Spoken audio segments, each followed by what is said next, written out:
Good evening, everyone, and welcome back to the conversation. Today, I have got something I've been promoting all week. I have been so excited to do this panel. Today, we are going to be talking about inflation, and man, are we stacked. First but not least, we have RevoltRise, my former nemesis, and sporting a master's degree in economics. I don't think we really agree on much of anything, so it's always a pleasure to see us just bump heads. Revolt, it's good to see you. Please give people an introduction to who you are. Yeah, Tiberius did a great job. I'm basically a hobby economist, I guess you might say. I'm a working class supremacist by prescription, and I'm a habitual chatter here on Twitch. So you can find me here and also on the Twitter at Pro and Hendrix. Check me out. All right, next, you guys probably know him from my community and from my many dealings, whether it be on Hippy Dippy. His name is Scott, aka Fabian Liberty. He is the ANCAP extraordinaire here on Twitch. It's so good to have you here, sir. Please let people know who you are. Yeah, so I'm Scott from Fabian Liberty. I'm an anarcho-capitalist, part of a duo stream. We do a lot of, lately we've been doing a lot of interviews.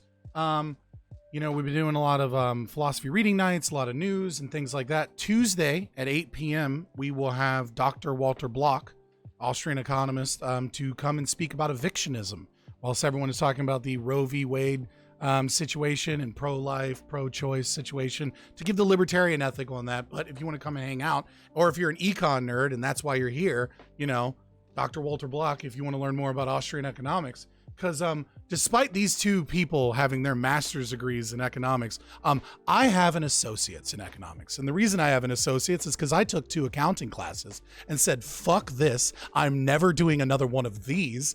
I'm going to go ahead and go into psych soc for my undergraduate degree. So, so my undergrad after that was in that. So, go easy on me. Which I know you won't, and I don't care if you do actually. But so definitely come check us out. We stream most nights 7 p.m. to 1 a.m. All right, fair enough. And next, I have not had a chance to really sit down and have a conversation with this guy, but he's rolling in with over 11,000 subs on YouTube. So he's got to be doing something right. I believe he does have some form of education backing in economics, although I do not know what that credentials is. Please welcome Econoboi.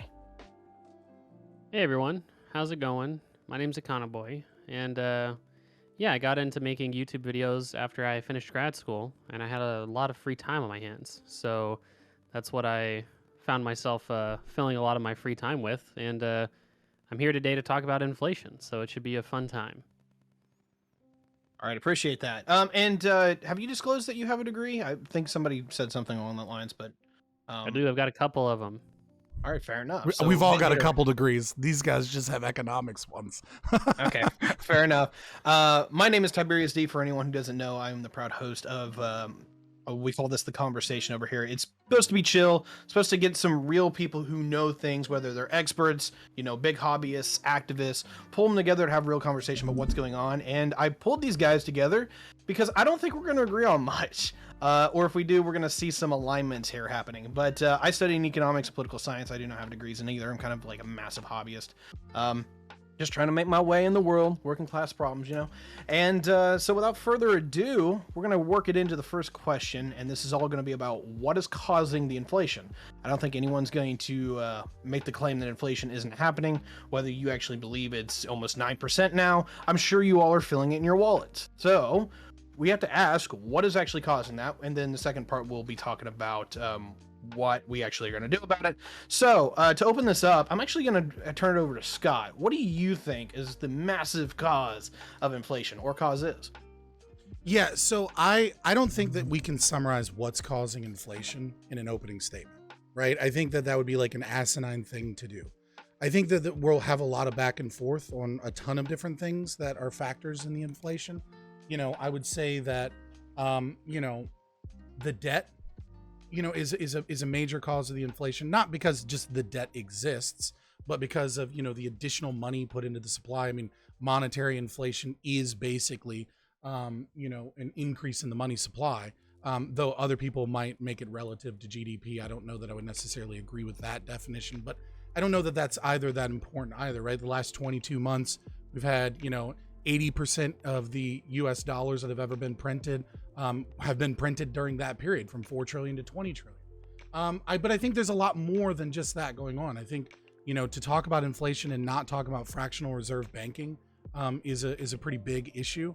I think that there are a lot of things that are occurring in, supply chain, the supply chain, COVID lockdowns, Ukrainian, and Russian sanctions. Like there are a lot of things here that are factors. And so hopefully we can pick apart these things and have like a kind of reasonable discussion about like what we think, how we might order these, what might be the hierarchical structure of these, and, and hopefully later on talk about how we might be able to fix these things.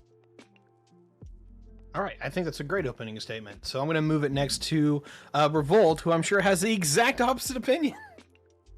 Yeah, I think in general, Scott's not far off. I mean, obviously, you've got contentious, like a bunch of arguments going on about whether or not this is a monetary phenomenon or whether or not it's a more of a reflection of supply chain degradation or supply chain inadequacies. And I certainly think that there's a lot of validity to the arguments that both of those things have played a significant role in why we're seeing some of this inflation. But largely, and I think that historically this is proven out as well, that like the primary factor driving inflation is the expansion of pricing in things that are inelastic, so namely energy prices, housing prices. But like as far as like goods and services are concerned, we've got a number of geopolitical issues that are affecting these things. The reason why food prices are high, the reason why we've had a hard time, or people have had a hard time buying things like computer parts and used cars. Obviously, these are the downstream effects of the pandemic that we just faced, which was a world-stopping event and something that is hardly a regular occurrence, and also the wars that are going on around the world currently, specifically what's happening in Ukraine. So I think that there's a whole bunch of diverse components to this, but I think that there's a lot of people that think that there's some kind of prescription that would necessarily be able to fix the inflation, and I disagree largely that we ought do much drastic to reel it in. All right, thank you. Next, I'm going to turn it over to Econoboi. Sure, yeah. So I think that the line that I've been towing for a while when it comes to inflation is that, yeah, I would say it's mostly, you could say, exogenous factors that are causing the sort of inflation problem. What it seems to be, to me, is that the cost of living crisis is international in nature, at least in terms of most developed countries seem to be having this problem, and a lot of developing countries as well, for one reason or another, having pretty extraordinary upward pressure on prices. And what are the causes thereof, right? I mean, to me, it's a lot of it is the COVID lockdowns causing a lot of curtailment in production, changes in consumer spending, and the persistent things, which is, I think, where Team Transitory gets rightly criticized, is that so if you're calling it transitory because it's a supply chain problem, the expectation is that in the short run, those supply chain problems would go away, right? But it appears that those supply chain problems have been relatively persistent for one reason or another. I think a lot of it's on the back of China's zero COVID policy, and just persistent like COVID policies around the world, leading to a lot of inefficiencies in shipping and handling, for lack of a better term. And obviously, I think that's something that greatly compounds the inflation problem is the war in Ukraine. I know that that's something that tends to get memed on when it comes to Team Transitory. Oh, just blame everything on Putin. But obviously, I mean, I think that has caused a lot of supply chain disruptions as well. In regards to the sort of deficit spending amongst governments, I don't think that there's an incredibly strong correlation between deficit spending or monetary stimulus and inflation. There's a lot of exceptions to that rule if you think it is a rule. And I think that it's a portion of it, though, right? So I think anybody who would say that the monetary stimulus or the fiscal stimulus has nothing to do with it, obviously isn't being very holistic. It's just a matter of what proportion, right? I would say that those things are in the minority proportion of what's caused the inflation that we're seeing today, the real inflation, like the CPI and things like that. So that's that's my line, and I'm sticking with it. All right, sounds good. And to wrap it all up, I'll intro with mine. And the long story short is I look in almost any direction and I see a cause of inflation. whether it be the things mentioned, such as the monetary inflation, on which we have increased into, or in the United States here, by a massive factor, particularly since the COVID began.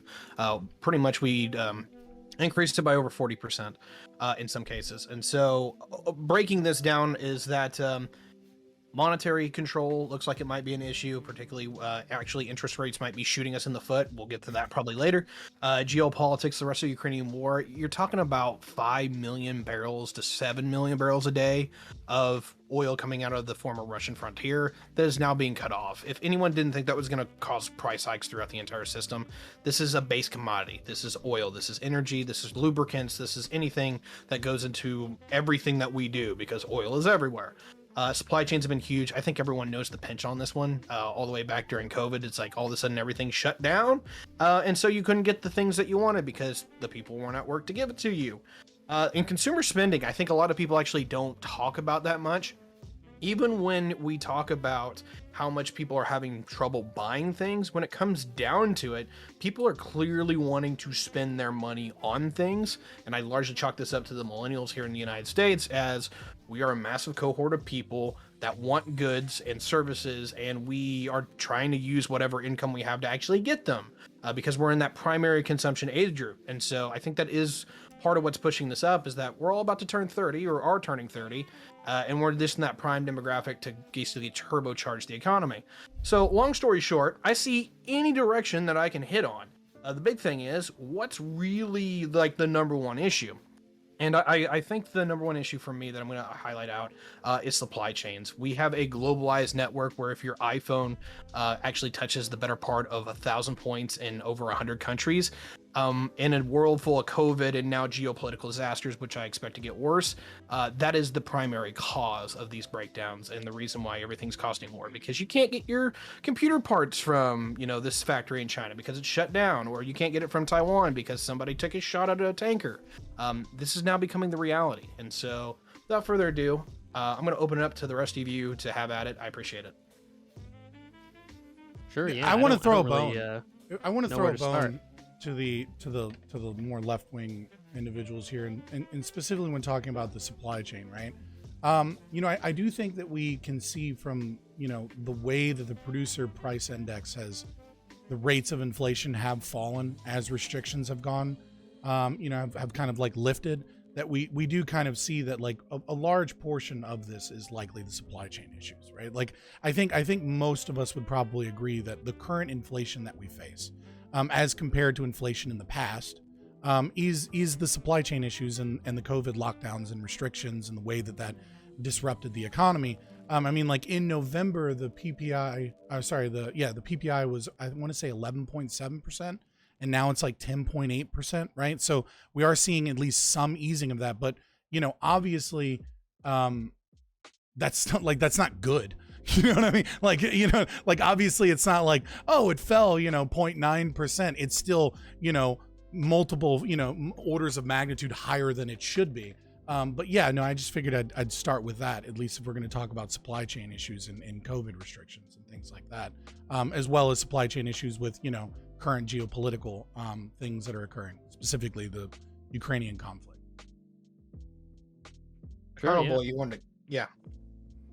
No, I don't know where to start, really. I mean, I think other than repeating my opening statement, to me the money printing story isn't quite as convincing. I think it is a part of it. I just don't think it's a huge deal. I'd be interested to hear what Fabian meant by you have to talk about the fractional reserve banking system and with regards to money.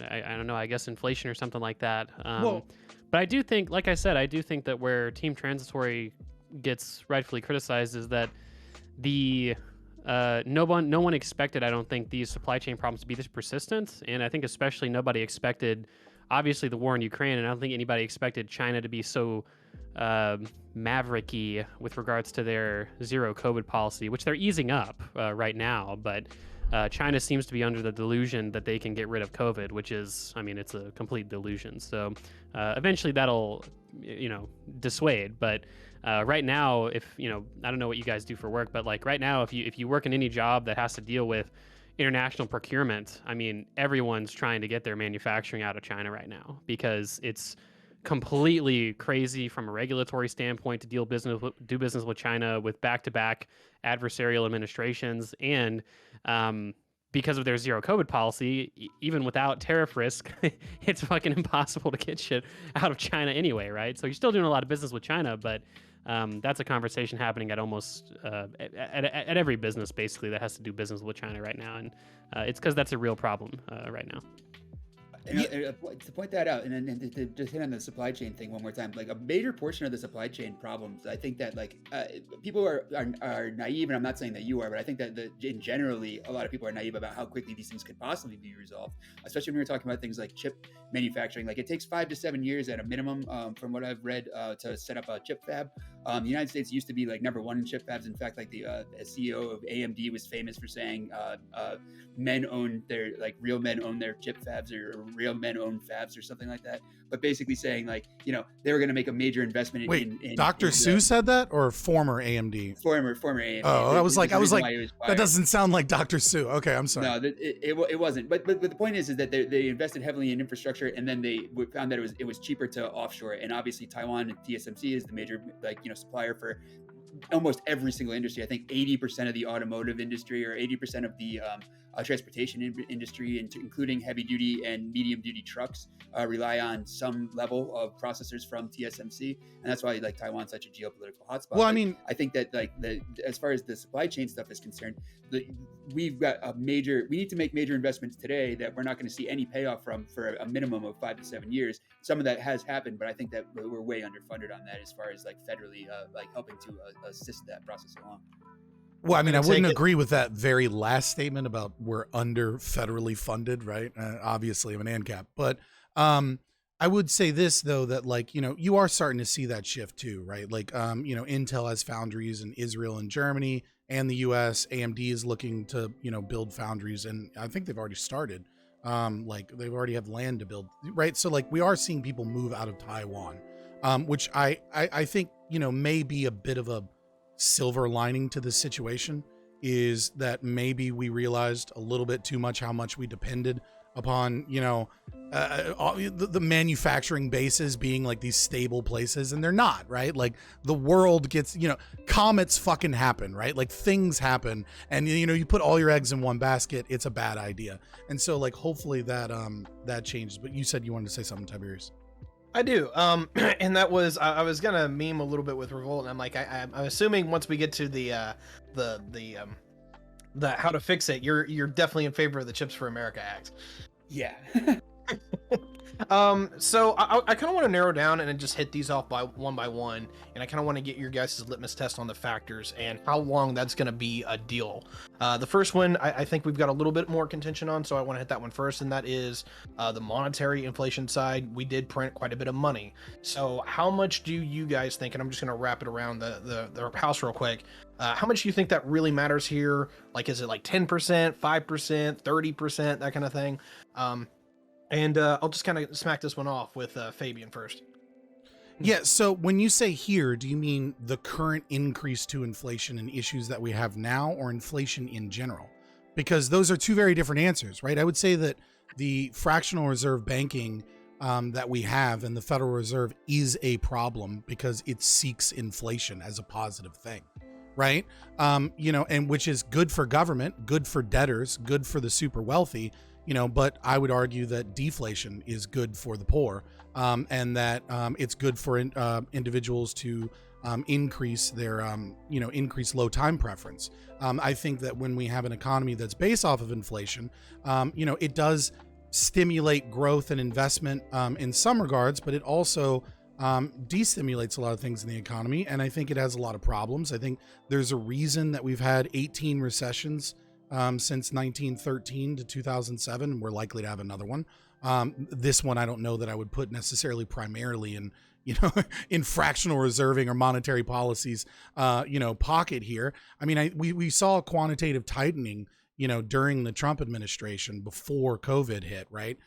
So it wasn't like I would say, obviously, Jerome Powell was asleep at the wheel to some extent when he says, like just a few days ago, that, This has taught us how much we don't know about inflation, right? That like the leaders of the Fed have no idea what the fuck is going on. They're like, I mean, I think he's kind of saying it jokingly, but like, so, but I don't want to say they were completely asleep at the wheel, because they were engaging quantitative tightening. And yeah, like, are interest rates going up? Sure. But it's still in a way that is, I forget the correct term. Maybe one of these econ degree boys can help me out. The term where it's still, below that, it's meant to help. Like, even though the 0.75 hike is significant, but it's still at a point to help the economy, and not necessarily combat inflation. So, like, I would say that in general, fractional reserve banking, having a Federal Reserve, having a currency that is a fiat currency that's not Dogecoin specific, certain forms of cryptocurrency like synthetic commodity currencies or gold-backed things like that, though I wouldn't advocate for a fully gold-backed system. That being said, I would say that I would say it's a majority of the issue with inflation in general. In our current situation, our current problem, yeah, it's COVID lockdowns, supply chain issues, geopolitical wars, having too much manufacturing in places where it was a little bit cheaper, instituting 15% global tax rate, to like even further worsen that.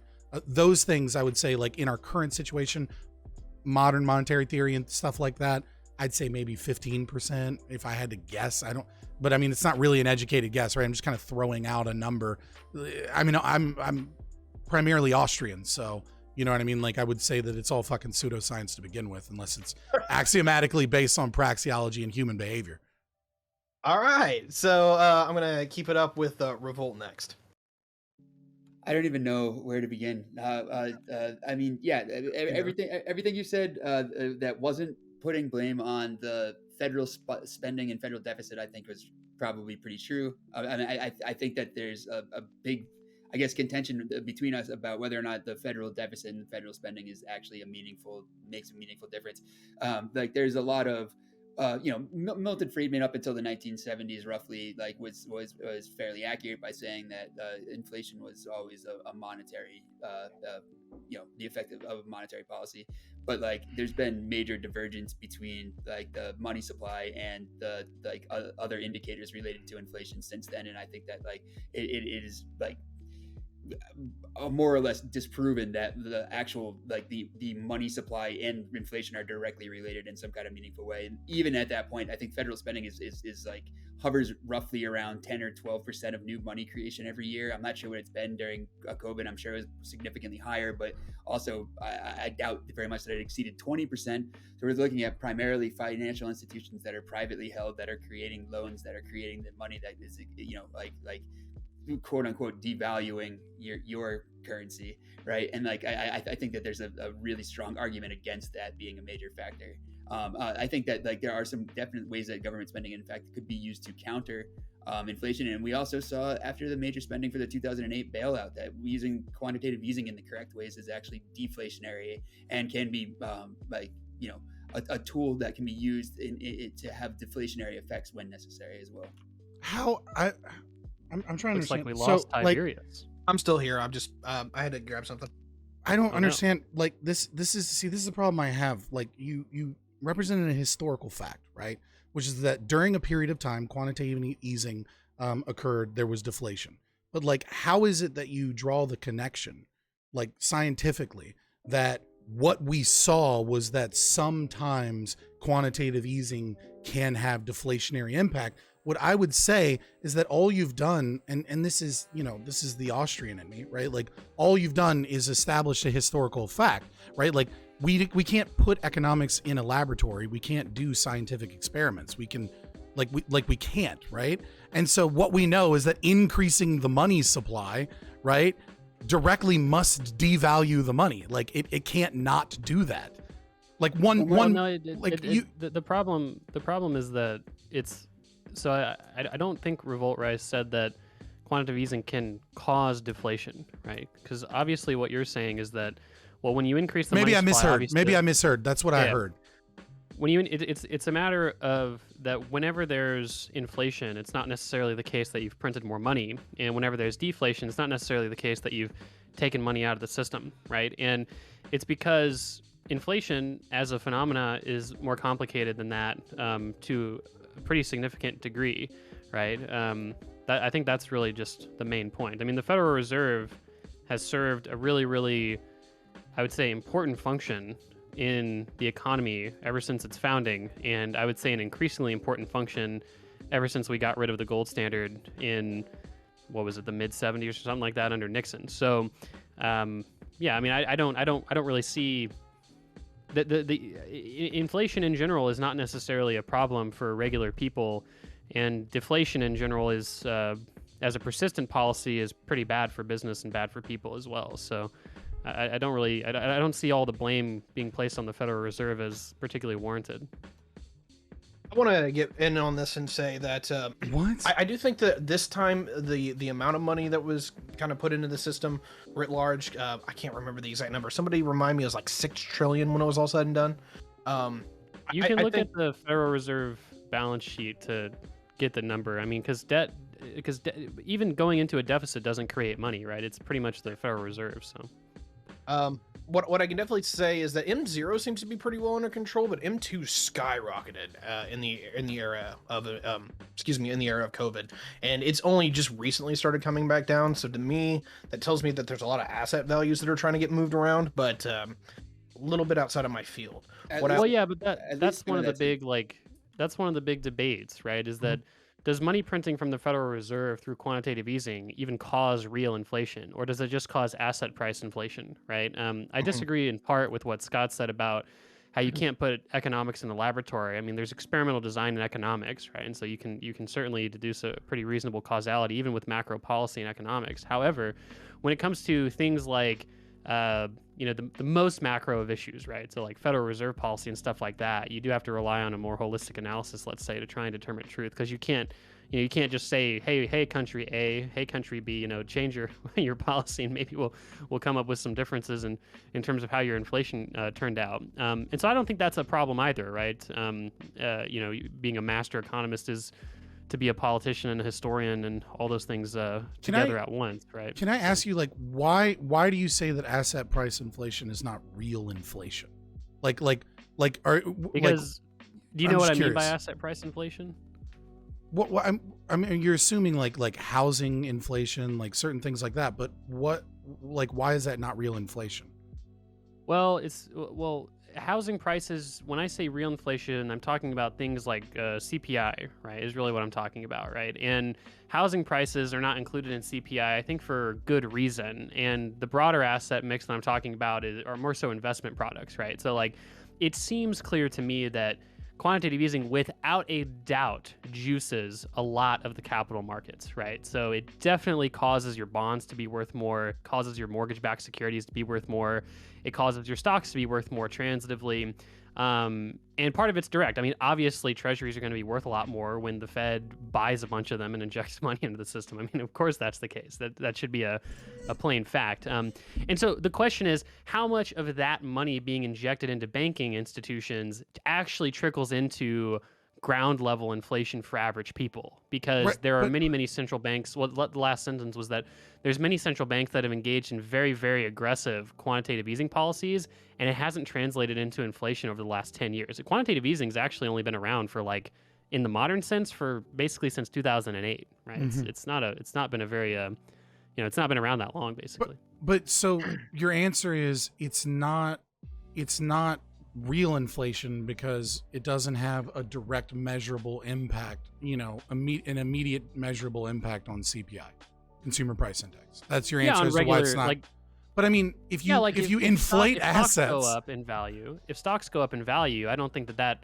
I mean, it helps a lot of regular people because you might have like 401k money and stuff like that, and you might have investments yourself. But I don't think that when the S&P goes up by 20%, I don't think people are having riots in the streets about all the inflation that's happening, right? That's kind of what I mean by real inflation. Yeah, okay, but I mean, but it obviously has an effect on the money, and it has an effect on the economy, right? Like if it doesn't necessarily. That's what I'm saying. If housing, okay, so what happens if we just increase the price of all homes in America by 20%. Like that has Housing- just happened, right? Like, housing is like tough. is that a great thing for people, for their rent, for homeowners, for people trying to buy homes? Like, is that a great thing for the economy as a Can I- whole? Like, what's your argument? Like, If you I own wanna- a house, it's really good. But I want Right. to point out too is it like housing is one of those things that like it kind of toes the line between you know, a necessity, right? It's inelastic in some extent, like in some you know, degree, but it's also an asset class, right? So you know, it's very difficult to make like wide sweeping, you know, descriptive claims about what's going on in the housing market. of course, but I'm Right, just exactly. saying, like this idea that it's like, well, it's not real inflation because because it's less impactful in the immediate. Like, I don't know that that's a good argument at all. CPI includes basically the cost of housing, right? It's just not literally the price of your homes, right? It's how much you'd regularly pay as living in a dwelling, essentially, is what's in CPI, right? And the challenge for basically people that believe in quantitative easing as a policy is, does quantitative easing actually cause broad-based inflation, or does it just cause asset price inflation, right? I don't think a large proportion of, and you're asking the question, well, does that mean that it's good? No, I'm not making that claim. I'm being purely descriptive, right? I don't, you know, if you could prove a reasonable link between housing prices and in quantitative easing, I mean, you know, maybe it would be reasonable to curtail that. I can tell you that Japan, they've engaged in a much more aggressive quantitative easing policy than the US has over the last 12, 13 years, but they've had a deflationary housing market, not an inflationary one, right? So it just, in terms of house prices and home availability and rental prices transitively, it's not convincing to me that Right. it has a ton of effect. But in terms of capital markets and investment assets, right, to me, that's where quantitative easing has a really, really huge effect. I mean, I would argue, and again, you know, I'm not the economist here, right? Like I'm Clearly. punching above my weight. I appreciate that.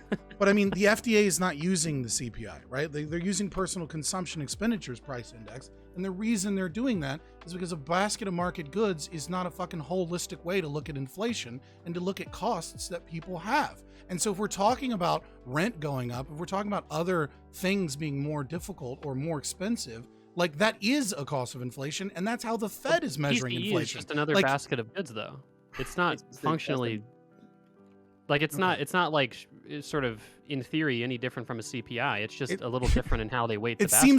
seems like you're just trying to decouple housing and other assets from it, and then be like, oh, it's not real inflation. It's And then not though. whenever- The housing, your Okay, housing all right. expenses are included. All right, in well, tell that CPI to and Americans whose rent goes up 10, 15%. Wait. No, Let- that's included in CPI. I don't know what the point is. Let me get back into this because I wanted to make a point that it kind of maybe will break some bread between the two of you.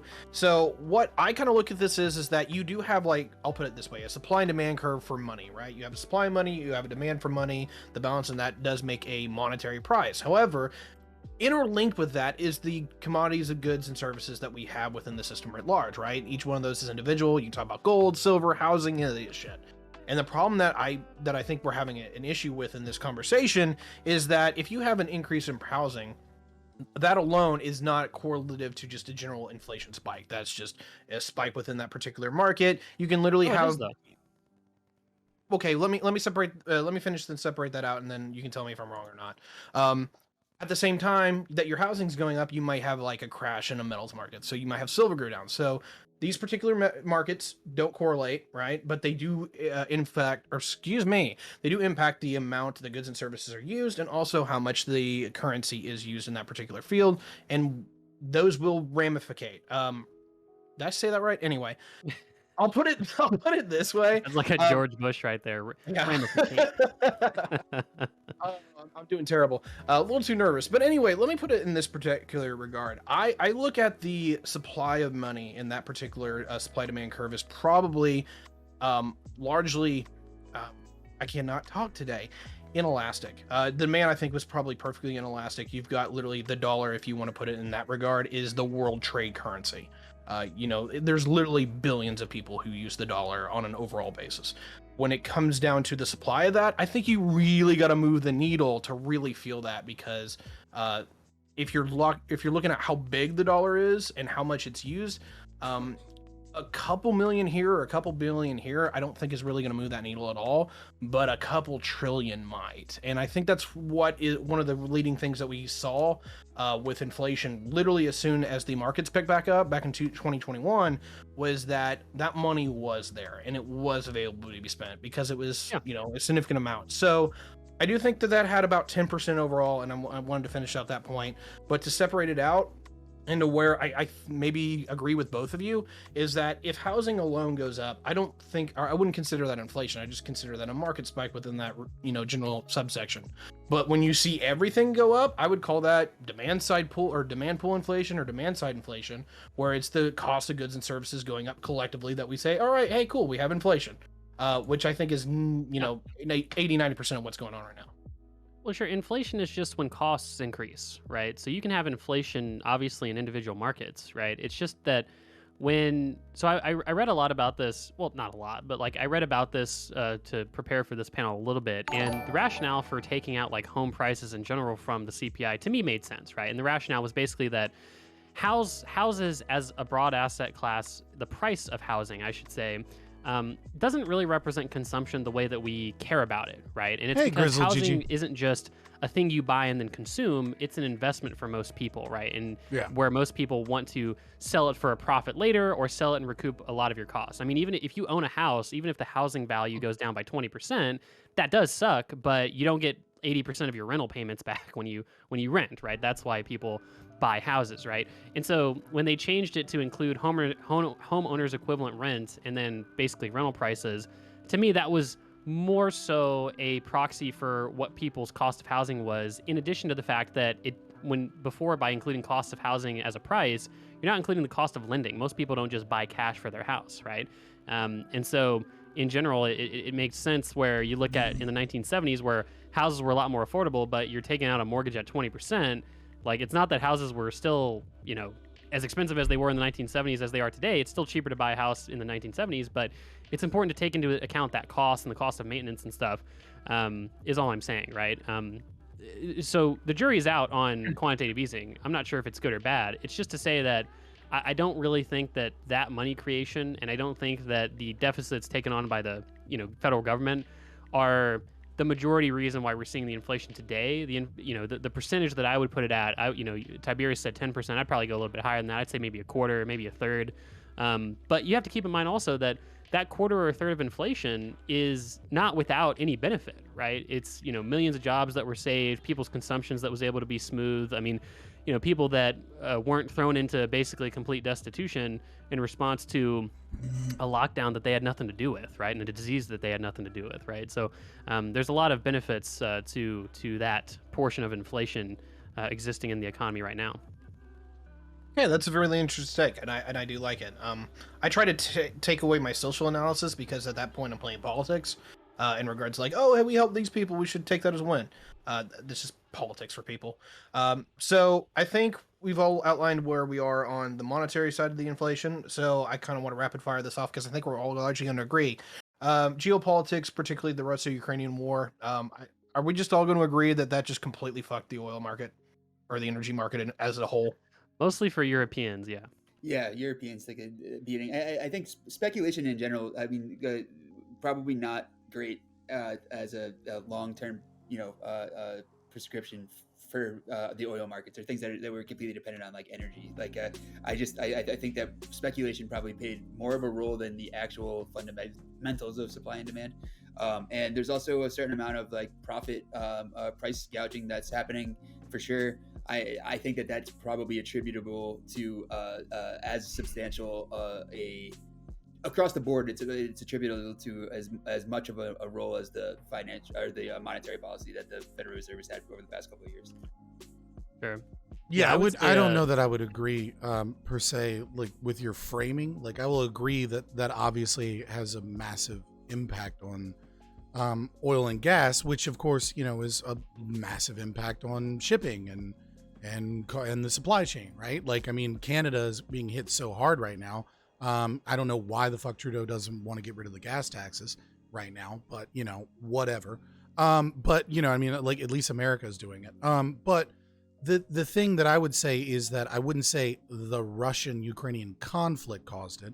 I would say Western countries choosing to get involved and choosing to engage in economic warfare against its citizens, and intentionally causing prices to go up to the American citizen because they wanted to fight this economic proxy war, is the cause, not the conflict itself, as much. Like, obviously the conflict itself would have caused some issues with gas, right? And if America specifically hadn't been involved in the sanctions, it's not like Europe wouldn't have enacted some form of sanctions without us, right? So we would have been impacted by this to some degree.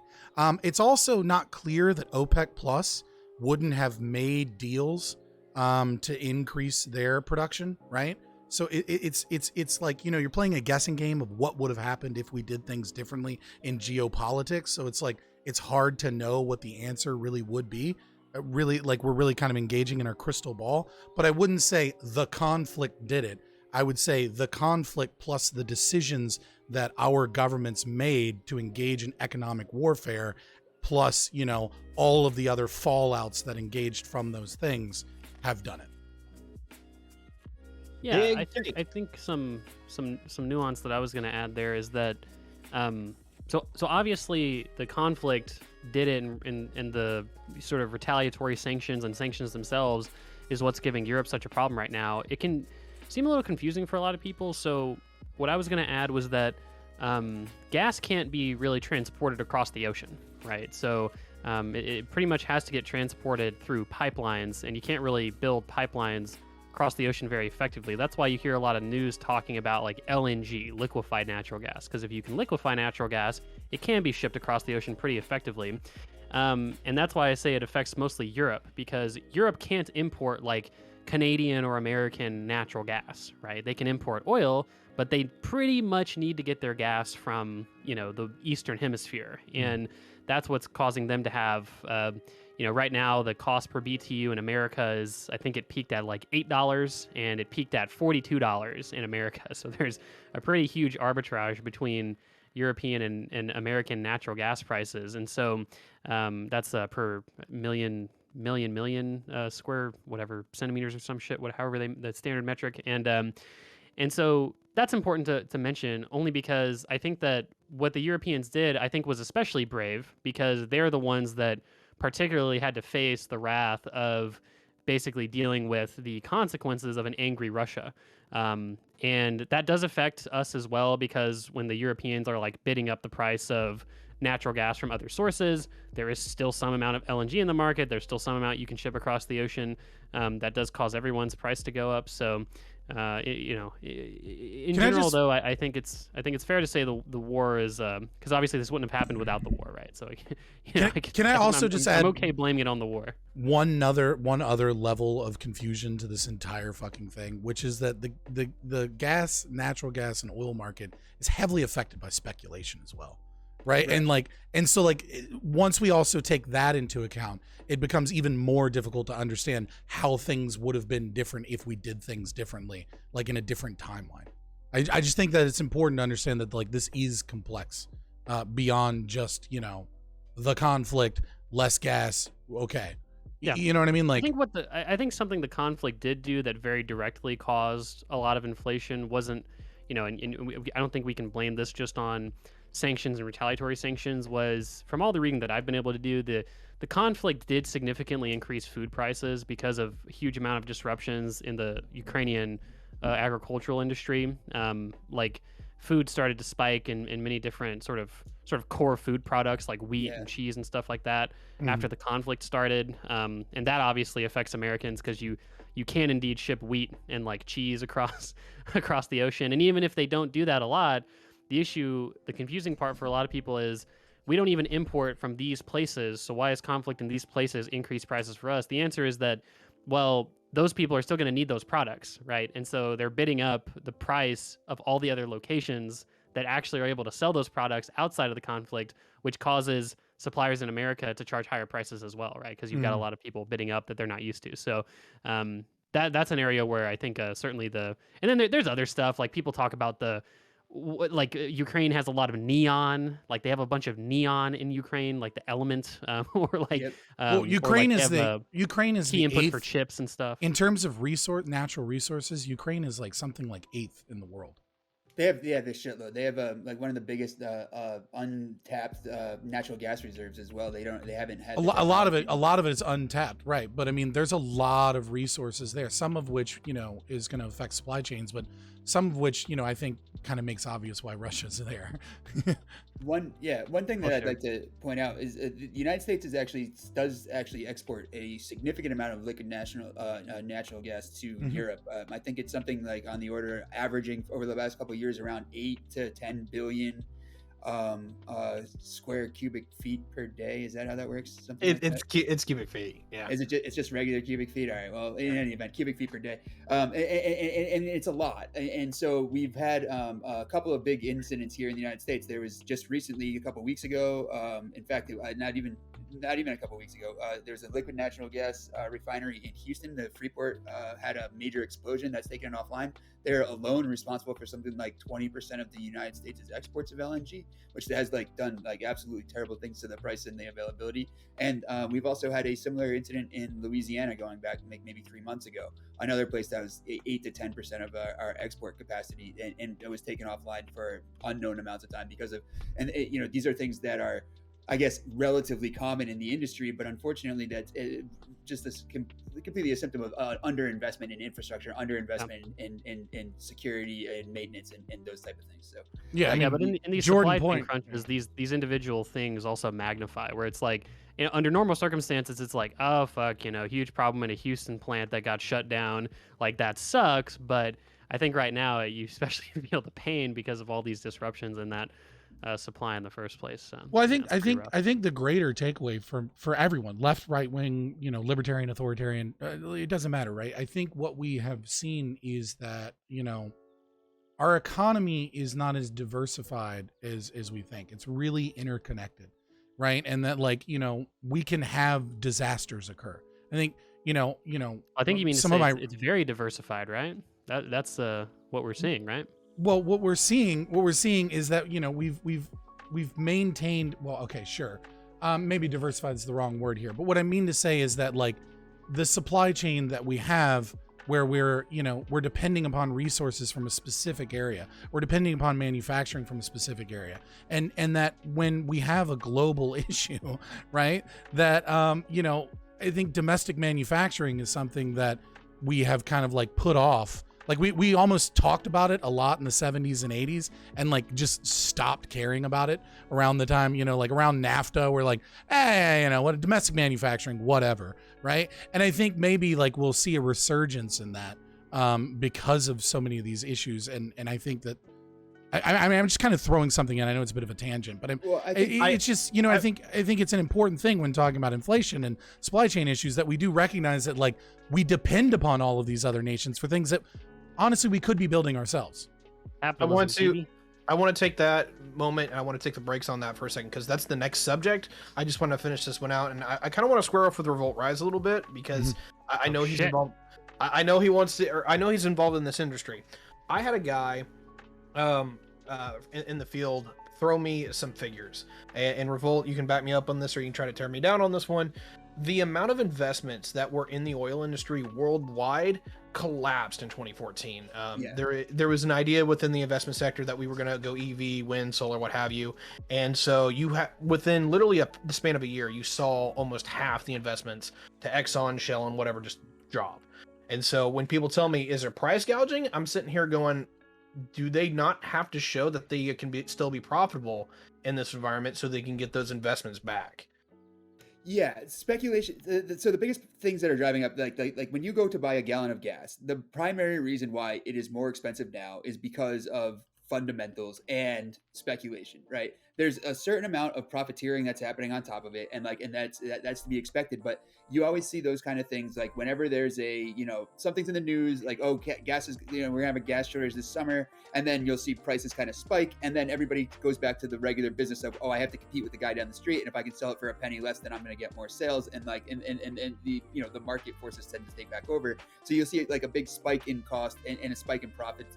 And I think that portion of it is not major, but the speculation is the big thing. Like there hasn't been the actual supply of oil that has been made available has not been decreasing in relation to the demand, right? And has been able to largely keep up with the demand, even though the price has gone from 40 something dollars a barrel to near 100 and change dollars a barrel at some points, and we've seen it bounce back and forth all the way in between along the way, and so to that end, I think that there's a hell of a lot of emotion and a lot of trying to predict with the crystal ball that happens in the speculation in the commodities markets that are really detrimental to the actual underpinnings of our economy when something as that is as ubiquitously inelastic as energy through oil.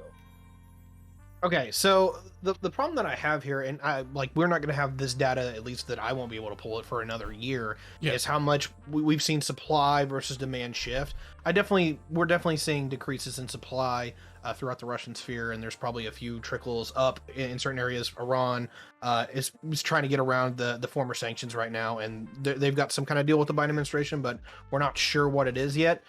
Saudi Arabia does have spare capacity, but they haven't really turned it on, for what I'm hearing. So breaking this all down is, and I'm sorry, I'm getting a little bit of the weeds here. Overall is that I assume that we've probably lost 3 million barrels a day, and I don't see where the demand's actually shrunk in any major facilities. So I can totally get where oil went to $100 plus. Where are you differing on me on this one? Because oil and just to add, oil and natural gas or oil specifically, is like the most inelastic fucking thing we have, right? Like it doesn't matter if the price goes up or down. Like people are still gonna buy it. Pretty much, and that and emergency healthcare are the two most inelastic things available. Like you have a heart attack, you're not shopping around for prices. You're going to the fucking emergency room in the fastest way possible. And the same thing is true. Like when you get, you got to get to work, you got to put gas in your car, and that's just the way it is because we decided to not invest in infrastructure in this country. And so, yeah, we can go on a tirade about that if you want to. Where do I think that the fundamentals are belying it? Because yes, we have seen the gap between what is being produced and what is being demanded, start to narrow. But before we were producing a surplus and we were exporting it, and it was more efficient to ship it across the ocean, you know what I mean, because we were producing so much of it, and the price was down under $40 a barrel for a while. In fact, it was a negative at one point. I think that there is a bunch of unused or untapped capacity that's sitting inside the Permian Basin currently. There's like you were saying, the major disinvestment that happened in 2014 was a combination of a lot of factors, but it was also, it had oil been riding on a bubble of investment of venture capital. So there's all these wildcat firms that were going out there and they were making inefficient and unproductive wells in terms of profitability is concerned, and they were doing it in such a they were just doing it to show that they had the number of wells, oh, we're putting 300 wells in a month, or we're doing we're exploring 600 sites a month, so they could turn around to the VC guys and say they're doing that because they know that there's an X percentage over time and they give it an evaluation for the future. So it's that whole thing very much did collapse, and that was 2013, 2014. In fact, the market took a big bounce generally when that occurred, and I haven't seen it come back since. I know for a fact that I've been involved in capping wells, and basically the break-even point has been fluctuating between $68, $72 a barrel, but even when it gets above that, the people aren't real sure that it's going to stay there, and they're not putting the money back into turning these wells back on, as far as I can see. Okay, gotcha. Yeah. So thank you for going down the weeds with me, Revolt, because I know that you're involved with that. If you guys, if Fabian and Econoboi have any notes on that they know from their particular interests, feel free to hit it. Otherwise, we'll move on to supply chains. I'm sure we're all largely agreeing on that one. Just one real quick thing to add, as far as natural gas is concerned, the Texas flares off more natural gas than the United States produces or refines every day. Literally just burns it because it's a waste product of getting oil out of the ground. That's how inefficient the processes are, and that's how cheap it has been historically, that it's not worth the investment to put a pipeline or any kind of capture system in place. We literally just light it on fire, and it's the most infuriating thing in the world to me to watch money literally burn in the desert. Just look out at the Eagleford and you're like, oh crap. Yeah, well, you can also hear it from 100 miles away. It's just what's that noise? It's getting louder and louder, and then it's just all you can hear all night long is just these big flare stacks flaring off fucking natural gas. All right, to wrap this into supply chains, which our good friend Fabian was trying to lead us into, I think we all agree with this. East Asia is not proving to be the manufacturing hub that we want it to be. I think I'm largely going to blame China on this one. They don't have a vaccine, and so they've had a zero COVID tolerance policy that they have to just shut down entire facilities. Well, they do have a vaccine. It just doesn't fucking work. Doesn't as well as work. the American ones. Yeah. Yeah, It works. It's just like the efficacy is like 40 or 50%, not 95, which is Right. you know they don't want to use the American or the European vaccine. So Yeah, I don't want to get into a debate about vaccine effectiveness, but y'all are dead ass wrong that it's anywhere close to 90. But I do want to say that God, the vaccine's Control fucking myself. stupid.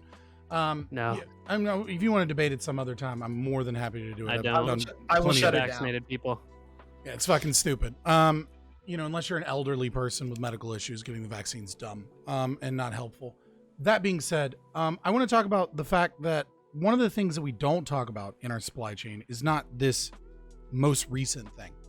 One of the things that we've done is so much Western involvement, as well as Chinese involvement in Africa, has destabilized the region for the past 100 years, really, but even in the last 30 or 40 years, the amount of involvement that we've had, the amount of money, you know, for example, our horrible shit that we've done in Yemen, we've destabilized Africa to such a degree that we're dependent upon slave labor and violent rapes and genocide in order to get our coltan from the Congo, right? Like there are a lot of precious minerals that we're funneling from China, but they're really coming from Africa.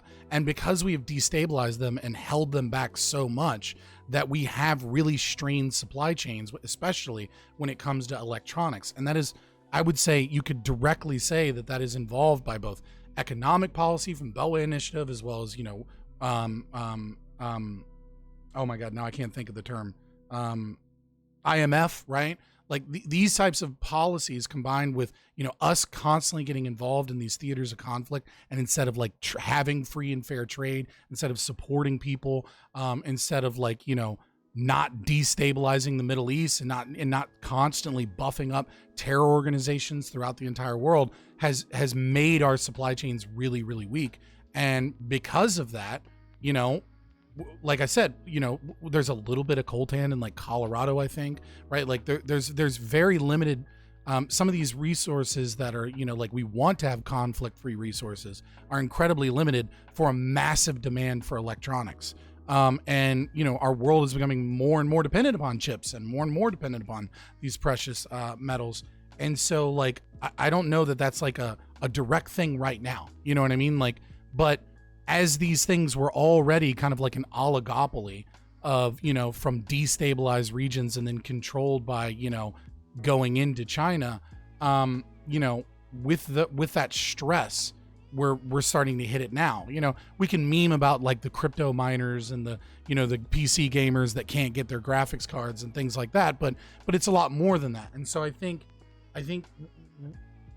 when talking about inflation, I think we have to talk about, you know, imperial powers such as the US and the destabilization that we've done that has disallowed us from being able to have more avenues to get resources and easier ways for companies and countries to be able to actively freely trade.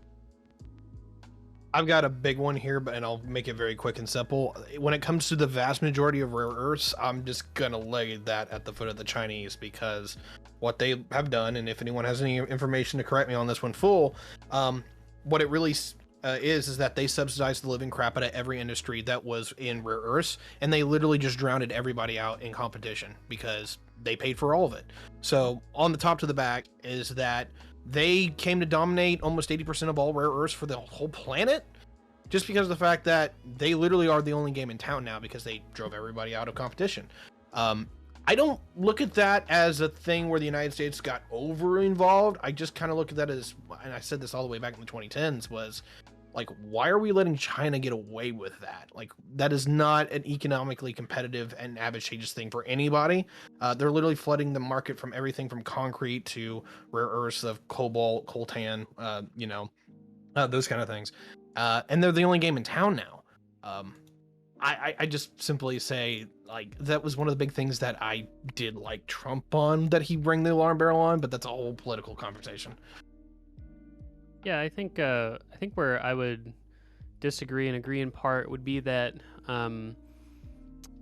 It's correct to say that colonialism and imperialism is certainly a part of the destabilized nature of a lot of the regions that we see today. I think the question is, to what extent is that happening today still, right? And at least as far as what I'm able to see from researching this kind of thing as an issue and whatnot, is that the worst thing for business is instability, right? I think that there's a vested interest in most sort of modern developed countries to try and develop developing countries' institutions and make those places good for business, right? And so I don't know if I think the conversation has shifted significantly in that regard. And when we see things like forced labor acts getting passed across the developed world and things like that, I think that trade deals are becoming a little bit more conscious.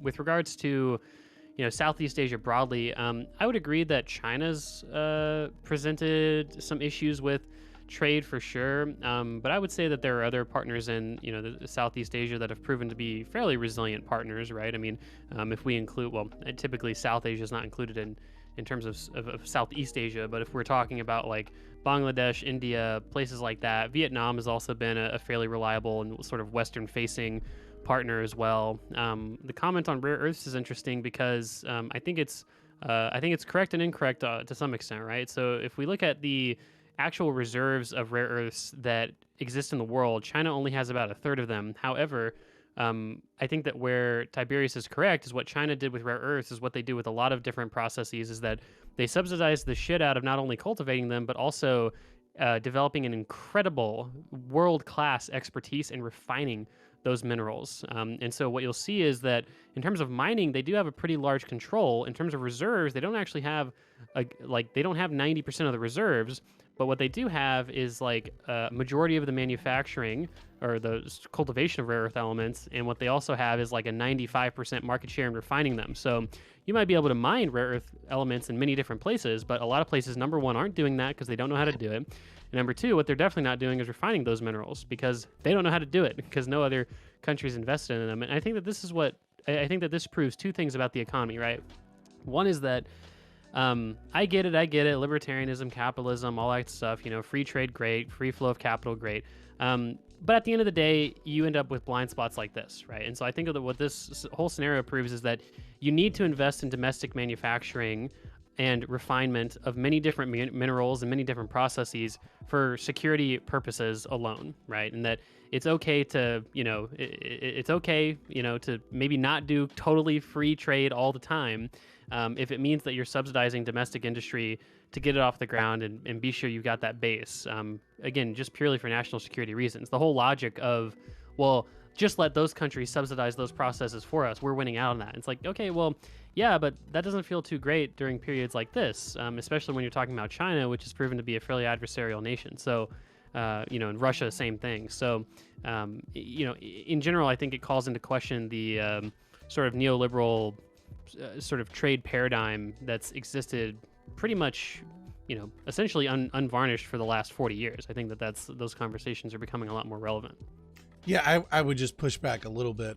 The idea that you think that you responded by basically agreeing with literally everything that I said, and then saying, oh, well, we're getting better about, developing nations and working out trade agreements. And then at the end said, this proves libertarianism and free market wrong, without even engaging in all of the destabilization and colonialism and all the horrible things that we've done. That proves that America is not a capitalist nation, and that it's not a free market nation, and that it is an empire that steals from its own citizens and steals from around the world. And the idea that because you can establish a historical fact that China has subsidized refining, that this couldn't be done in a libertarian way, that this somehow proves that we need bigger government and more government spending and more theft from the citizens, I think is something that, like, I just really don't appreciate the way that you're framing that and dismissing with the portion of the argument and then adding in an additional argument that say that this is proof positive that we need bigger government and more taxes. I don't follow the logic of that argument or the attacks. I don't understand how does under a completely free market framework, how do you ensure that you have domestic capacity for manufacturing? we don't insure anything under a free market, right? Well, that's my point. Right, exactly. You don't get to that's be my the exact point. you don't You get to be agree the with me. authoritarian that steals from people and forces them to do what you want. Well, there you go. That's what I'm saying. Maybe you need a little taxation, a little theft, as you would say, in order to ensure, and in this case, I'm not talking about that. I'm talking about subsidizing. Really, you don't even need taxes for that. In order to ensure a domestic capacity for manufacturing, you said we need that. All I'm saying is that if you're saying we need that, but you're also saying my ideology says you can't insure it, well, it doesn't sound like there's any solvency for that problem under your framework. Yeah, no, that's bullshit, right? Like Well, what's the solvency then? Right, the idea that you need, nobody said, I never claimed that we needed to subsidize these things. What I claimed is that the market right, the market needs the freedom to be able to trade in these things. If we weren't bombing people and supporting terrorist groups and destabilizing regions, and we were working to open up trade relations, and we had a free market that wasn't heavily taxed, right, there wouldn't be an incentive structure to move these things to China. At least from our perspective, there would obviously be an incentive structure from them. We didn't bomb and invade China, though. They outcompeted us in all those areas. And that's Nobody why all said the they bombed and capitalists- invaded China. No, I know, but that's what I'm saying is I feel like you're mixing up narratives, right? We didn't do that to China. China stole all of our manufacturing base because they outcompeted us. They were better at those things for a cheaper price, and so all the free market, they decided, hey, it's cheaper to do that stuff in China, so they went there. So what I'm asking is, how under a totally free market framework do you ensure that what you said is a problem? You said it's kind of a problem that we have this diversified economy, that we're relying on these other nations. Under a libertarian free market, anarcho framework, whatever, how do you ensure that you actually have that stuff in your country? I don't think you can under your framework. That's my criticism. Again, what occurred, right? Have you read there's a really cool book, The Four Little Dragons, right? About how Japan and Malaysia and Beijing like kind of followed this model. It's a really cool book. I would argue, right, that this idea is that we didn't just let them do that. Like, we did let them do that. And what we let them do is we let a lot of East Asia engaged in things that were not free trade. And then we had free trade on our end, and we allowed them to fight a one-sided economic warfare against us by having tariffs, by breaking any free trade agreements that we had and things like that. And that, yes, it birthed China in certain ways, but the idea that this somehow proves positive, that a free market wouldn't be able to establish relations with countries that we're not currently destabilizing, is an absurd claim. You're saying China did it this way, therefore it must be done that way. Well, that's not what I'm claiming. What I'm saying, it appears that you're agreeing with me somewhat. An anarchist would say, hey, you do you over there as much as you want. I'm going to do what I want over here, right? And from an anarchist perspective, in my view, if you establish, hey, I want to trade freely, I'm not going to tariff your goods, I'm not going to subsidize to some great extent, but then this other, commune over here, this other group of people says, well, we're going to still keep on subsidizing as much as we want. In theory, there should be no problem with that because they're doing what they're doing, we're doing what we're doing, right? Yeah, well, Milton Friedman is not an anarchist, right? Like as an anarcho-capitalist, I believe in non-aggression, right? But the idea that, like, I would say that the state is a problem in and of itself, but the idea that we let people tax our goods and we let people, engage in a form of economic warfare and then we do nothing, is not a position that I would hold. Well, that's what I'm asking. What should we do? Well, okay, well, first of all, we'd have to correct a historical wrong, right? Like, so that's kind of off the books, right? What we should do or something? What are you saying? We're not paying reparations. Stop. Well, how do you correct the historical wrong? You can't. I just said that you can't. You're trying to throw memes in here instead of letting me get around the fact that you attacked me. It's a meme. Reparations are. I didn't attack you. I attacked your ideology. No, you didn't. You attacked a straw man. Regardless, let me actually answer your question, and then I'll shut up. Right? What we need to do is kind of part of the next question, right? So I don't want to delve too deeply into it, but the idea is that we would, I don't know, first and foremost, stop arming rebels. Secondly, stop engaging in, and helping the Saudis commit genocide in Yemen. Then maybe open up more free trade agreements. Then open up our economy from all of the taxation and the horrible regulations that we have that cripples our ability to be able to actually compete in a free market. My solution would not be, well, let's just do what China did and cause more taxation and cause, more loss of You know, if you're talking about subsidies and you don't want to increase taxes, but, you know, giving certain corporations preferential treatment. Yeah, no, I wouldn't engage in that at all. Yeah, I mean, you know, the last thing, all that I would say to that is that, you know, I don't think it's, how do I put this? Like, I don't think that there's any problem with what you said necessarily up until we got to the part about all we need to do is implement, at that point, when we do all those things you mentioned, then we need to implement more free trade agreements. If we had the world that you advocated for, and then we got to the part of implementing more free trade agreements, other countries would still have incredibly low costs of living, which means that all the products that they produce would still have incredibly low prices compared to the products that we would be able to produce in America. There'd still be huge arbitrage opportunities. And so again, there's like no I'm way, aware that I'm aware that let me Kuznets finish curve I just- exists, I right? just Like have I to get it. Finish my point real quick, which is that there's no way to actually ensure the goal, which is, you know, a somewhat less diversified economy, a little bit more domestic manufacturing. There's no way to do that under your framework. I don't think that we've done anything necessarily wrong in terms of, you know, extending our arms and trying to trade with the rest of the world. I just think that it requires a little bit more domestic planning. Yeah, no, I'll shut up after this, I promise, right? But the idea of bringing up Kuznets I'll agree to curve, not respond to whatever he says. the idea of bringing up Kuznets curve as a means of attacking our ability to have any form of domestic manufacturing under a free market does not follow in any way, shape, or form. And again, what I'm talking about is pulling back the empire, pulling back the bombing, pulling back all of these things. And when I say a free trade agreement, right, like what I'm talking about is not implementing tariffs unless if people tariff us, then yeah, sure. You know, like don't let them fight a one-sided war, right? Have an actual agreement, right? Like a contract that says I won't tariff you, you won't tariff me. But like, yes, some forms of low-skill wage labor manufacturing will be overseas, but if we stop destabilizing so many of these fucking countries, we could have that be in places other than just China. As much as I have fun debating political philosophy here, I didn't really want to go. I know it's supposed to be about inflation, but he came at me. I think to you defend myself. He brought up it as a supply chain problem, right? That was all relevant discussion. I don't think it was out of the box. I just, the problem is like that is a weed, or I'm sorry, that is going into a completely subcategory, which I didn't want to bring you all here for. But the real truth is that Tiberius is afraid that he wants to talk more about China. He's trying to fight back himself to not talk about China. That's what's really going on. You may be right. I'm not going to lie. China. I said, wow, they have so many minerals. All right, no, to put this in, I want to keep some of this actually the solutions part because we're almost there. And the last thing that I wanted to get into regarding the causes was consumer spending. And I'm going to actually lead off on this one and make it pretty quick and straightforward. We had, during COVID, consumer spending change from what people were doing, where they were going out to the movies and watching their Marvel, to, hey, they're going to go home and they're going to buy the new TV or the new iPad because now all the family's at home.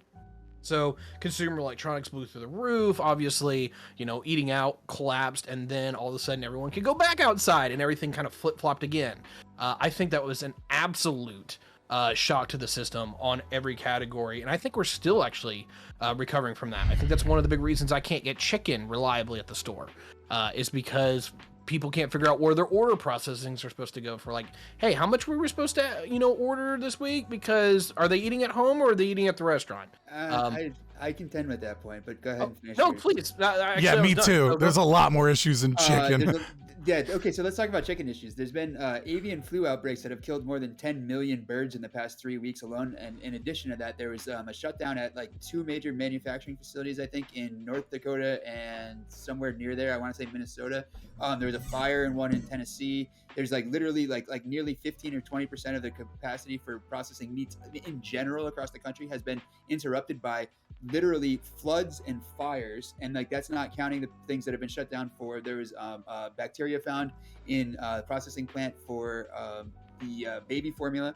And there's like a bunch of these type of issues that are related to lack of maintenance and lack of infrastructure investment.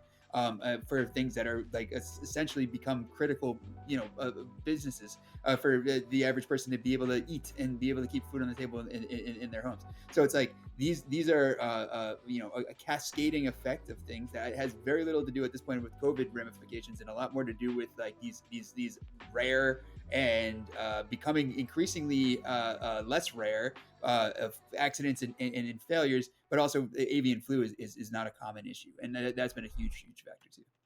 Yeah, I would say basically the exact same thing as RevoltRise, except all of his prescriptions as to why the problems occur. I would take the exact opposite position, right? So I would say that the one of the factories where they murdered literally every bird because they had one case of zoonotic avian flu. This is excessive government regulation, and this is causing excessive government regulation instead of us being able to properly test, isolate, quarantine, keep the chickens for a while, see if they're still sick, see if it actually spread. Instead, they're murdering all of the fucking chickens. And this is what happens when you have too big of a government, is that you have increased prices along with all of the taxation that comes with that big government that keeps fucking over the poor and the middle class, instead of allowing businesses to be able to actually self-regulate and be able to regulate with other inspectors and allowing consumers the ability to choose. You get rid of freedom, you also make things more expensive. But yes, the avian flu outbreaks, along with also and this is me being a tinfoil hat for just a second, the amount of fires, I'm sure people will be like climate change or whatever, right? Like the factory fires or something, but like going in the other direction, I wonder if there's an increase in fraud, right? In bad economic times, right? There tends to be that anyways. Like we saw like a lot of fraud in most of the big panics, right? Right before a big panic or right before a big recession, we see an increase in fraud. And so I wonder if some of these fires, some of these plant issues are companies looking at their ability to make profits compared to what they have things insured for. And I wonder if there's like an increase in fraud going on there. I'm not sure. I'm just like kind of like throwing out a wild guess there, but yeah. Yeah, I would just say that the part of Tiberius's narrative that I would challenge is that these consumer habits have shifted significantly. I think that what you saw was a huge shift away from services, like you said, into durable goods, right? Which is kind of what you're describing. But interestingly, it appears to be the case that sort of percentage change has been fairly persistent, that there's still, to this day, is a ton more spending on durable goods than there normally would be.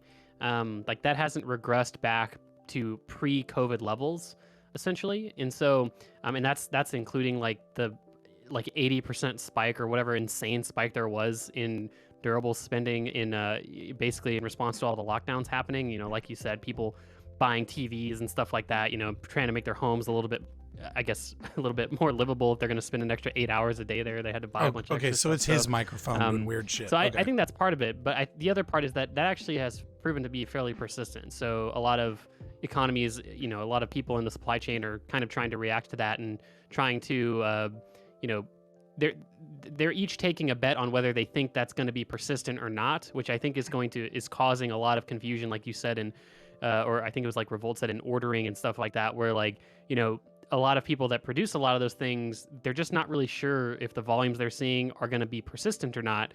And so that's why they're not necessarily being as aggressive establishing new manufacturing hubs based on all this business boom. They think more of it as like, okay, we're going to put this in the treasury, we're going to retain it, we're going to pay it out in dividends or something, because we're not sure that we can necessarily count on this to build a whole new factory to produce these things, right? Which is pretty rational for them to do.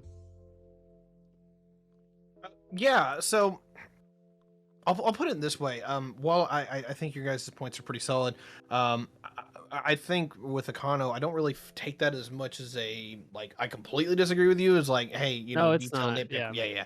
So when it comes down to it for me, is that I made my case. I think we all kind of got it there. So I think Fabian's wanting to catch up into the solution. So to wrap up what's causing. No, I'm fine. I've got plenty of time. I stream until like 1 or 2 o'clock in the morning, man. Like, we're good. I appreciate it. I didn't set a Don't time put limit that for shit this, on me. but- Don't put that shit on me. All right. Hey, can I just blame you for something for being feisty? Why can't I? Anyway, Dude, I'm the only ANCAP of like any relevant size. There's last username, right? He does some debates from time to time, but like in the Twitch politics space, all right? I I think get you'll be enough okay. fucking blame in this goddamn space, all right? I don't need any more from you, fucker. This is Okay, this is a fair small enough. space, and the fact that there's one of you means you're overrepresented. Just so we're clear. Damn. All right. Anyway, so getting. I'm about to be Getting- more overrepresented. We growing, baby. All right. So anyway, getting back on track here, is that to close it out, we have talked about in monetary inflation, we've talked about geopolitics, supply chains, and consumer spending. And I think the vast majority of us are going to say about 80% of this problem is just supply chains are broken down. Does anyone want to counteract that? I think the majority of people Again, would I say give that, my but same. I give my same argument as before. If you're talking about just this current bout of inflation, I would say, yeah, like 70% of it is the current supply chain issues and some of the policies from the Biden administration, as well as the Trump administration and things like that could be fixed. But in terms of inflation in general and our economic problems in general, and the fact that like CBO says, we're going to be over 200% debt to income ratio, regardless before COVID even happened, because of, entitlement spending that we're not touching. And the fact that like the dollar is slowly but surely heading towards a fucking crash. I wouldn't say it's mostly just current supply chain issues. Yeah, I would, although that's incredibly tempting to respond to, the only thing that I would add would be that in general, I think most people would say it's supply chain issues. The only thing I would add is that that doesn't mean that most people are like okay with it. And it doesn't mean most people aren't blaming the Biden administration. What seems to be a universal truth amongst all governments is that if the economy is doing well, the government gets a little bit of credit for that, or a lot of credit. If the economy is doing poorly, the government gets a lot of flack for that, right? Whether they should or shouldn't. That's kind of where the Biden administration is. So even though I think most people might say it's a lot of supply chain problems, they might not blame the stimulus. They might not have disapproved of the stimulus if they had to rerun it again. The Biden admin, the Democrats right now are still getting a lot of flack for it. Okay. And then Revolt. Yeah, my brain's a little scrambled from listening to Scott's closing little statement there.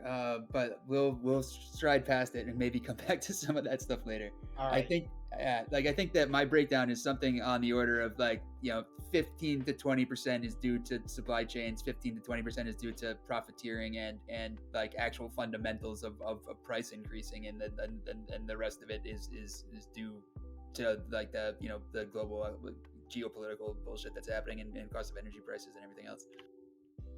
So I think 70%. Okay, so I think is we've all made our global points issues. clear as the causes. Now probably gets the more contentious point. What are we going to do about it? What should we do about it?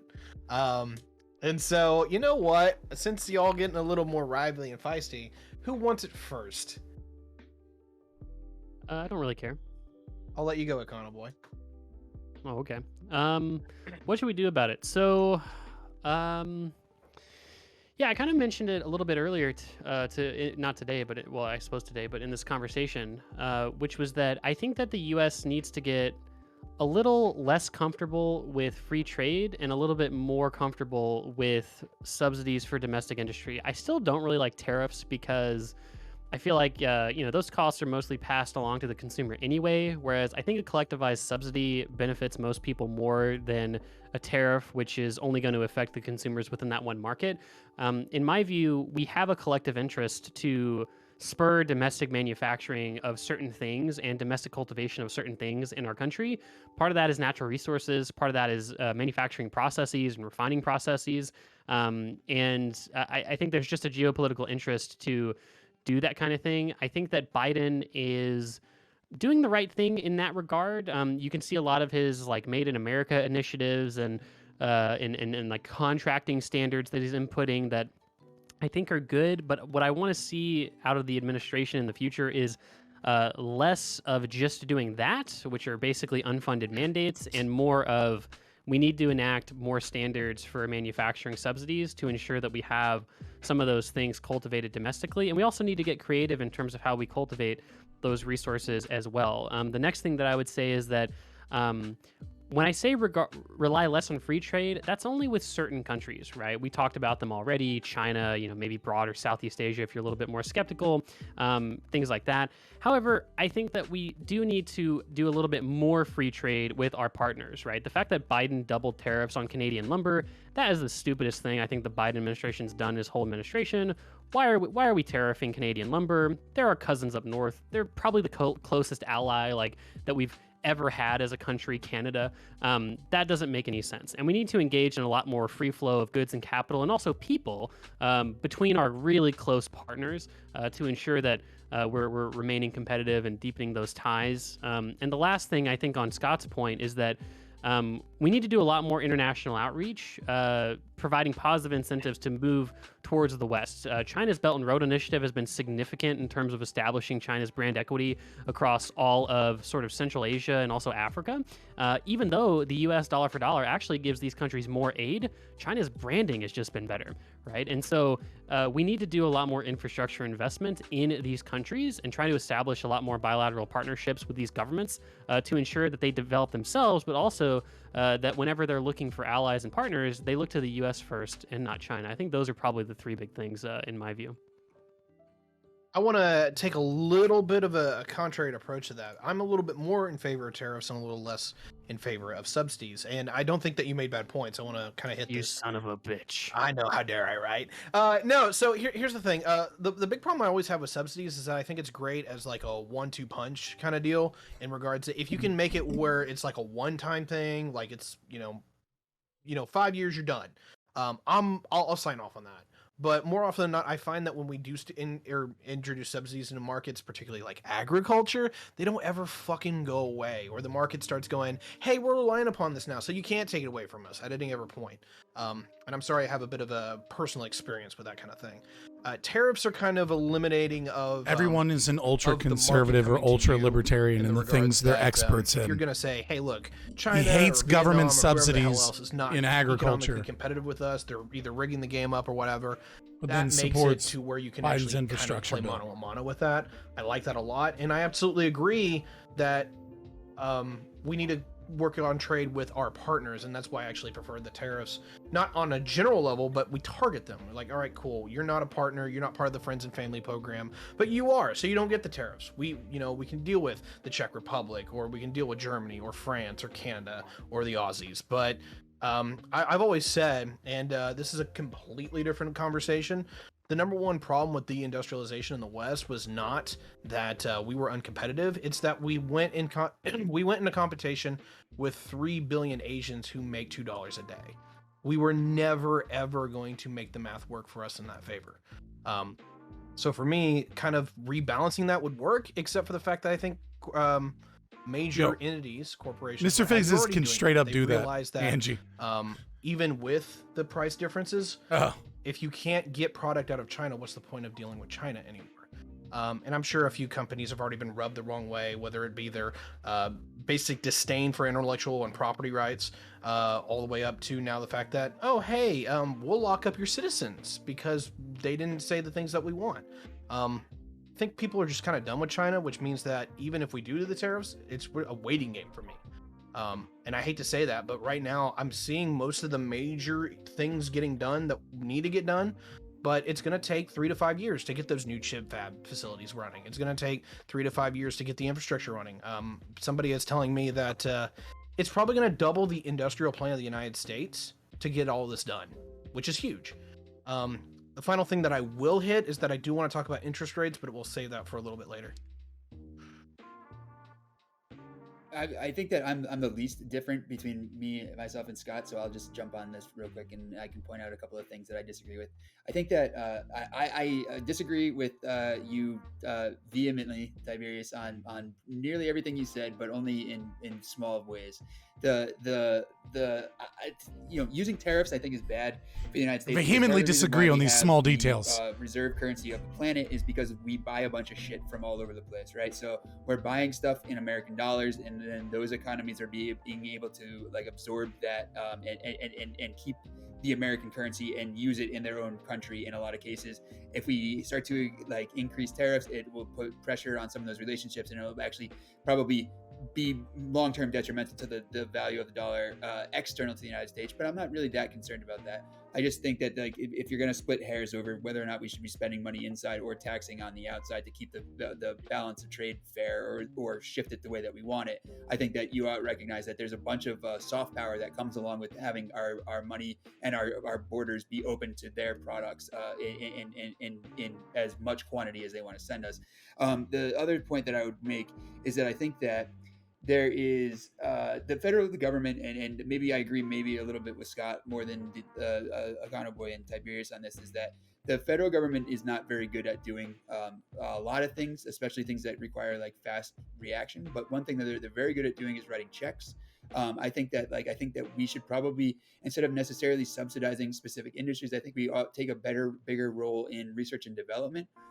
We've seen very, very successful long-term stories like this throughout the history of the United States, especially, if you look at like the Apollo mission and the fact that as a second order derivative of that, we ended up with the things like the internet communication protocol that we're all talking on today. We ended up with ring bus communication structure. We like literally funded and developed the Silicon Valley into what it became, and like it made the United States a world leader in the development of microprocessors and silicon chips, at least for a while, and those type of things that are derivative of spending on something that seems stupid on its face, like, oh, we're going to go to the moon, like, right? Like, so like I think the fact that we've been majorly disturbed by the fact that we've defunded things like NASA, that we've defunded other types of programs that we're investing in major projects for research and development. I'm thinking about the superconducting super collider in Texas, which caused a major brain drain, and ironically a shift to a bunch of physics guys got shoved into fucking finance majors, and that's probably another part of the reason why we've seen some of the messes that we've seen.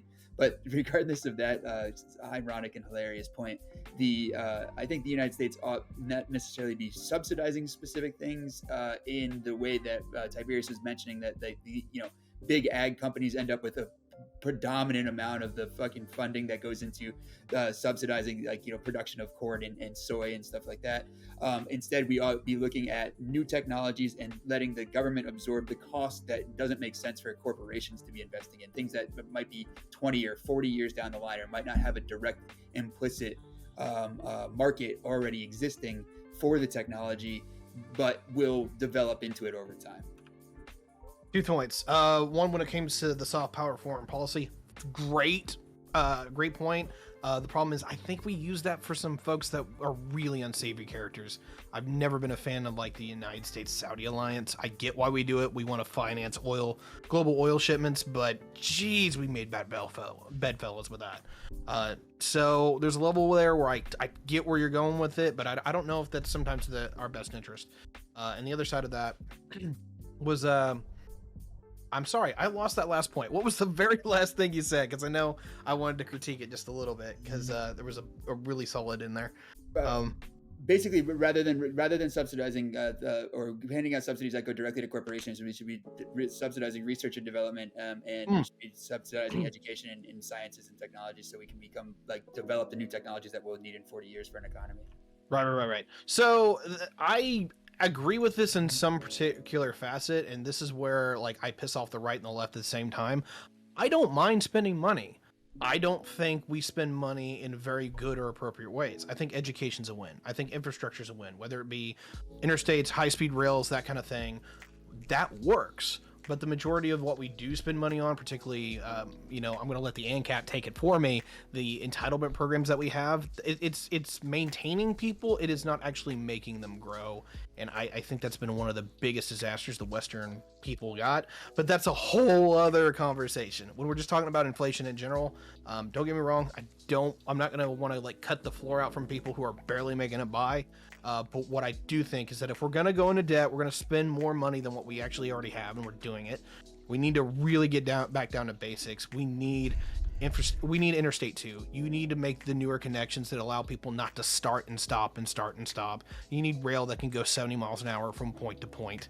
You need people to go from A to B cheaper, quicker, and easier than they ever have been able to. It will pay itself back literally within 10 years. And we don't do it. And it blows my fucking mind. But anyway, that's all I got. Yeah, I was just Yeah, gonna so add- for my opening, I'm Oh, sorry. go on, Fabian. Sure.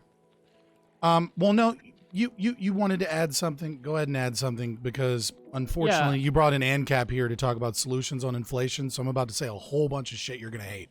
So go ahead. No, I was just gonna say that I kind of disagree with the point, or well, maybe this wasn't a point that RevoltRise made directly, but I would say that I think subsidies can have a really positive impact on R&D as well, and on shifting cost curves, and also aligning incentives so that corporations are more comfortable taking those risky investments, right? I think the best example of this is the tax credits that we give to renewable energy.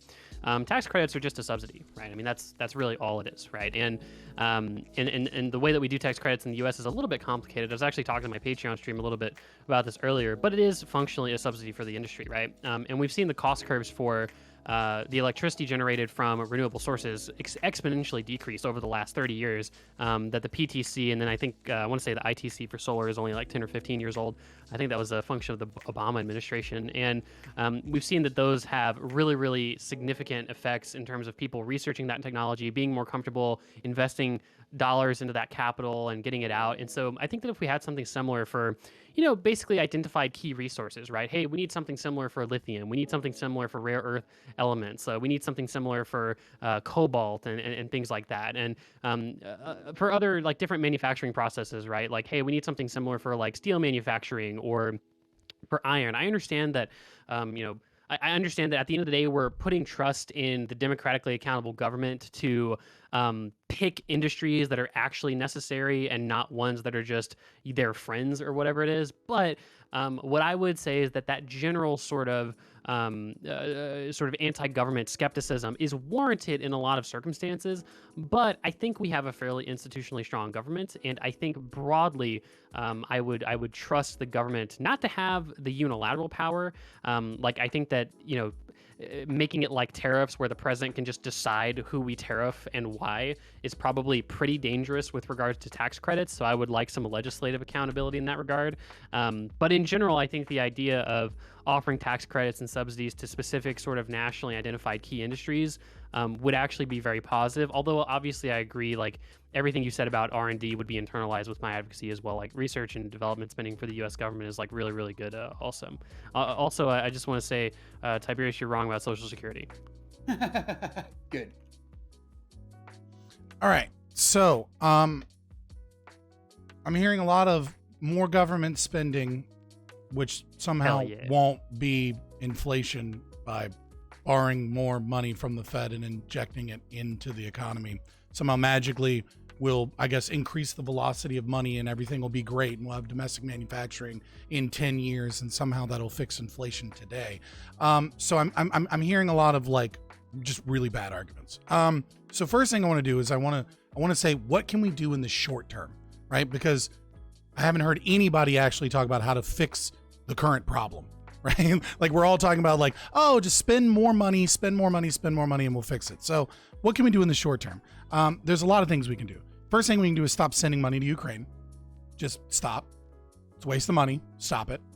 Lift sanctions. Just stop it. Like, it's not our fucking fight. Fuck off.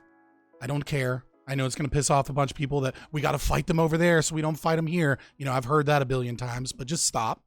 Next thing we need to do is we need to pull out of Somalia, pull out of the Middle East, have the USC Piccadilly stop sending hundreds of millions of dollars for weapons manufacturers to destabilize the Middle East and North Africa.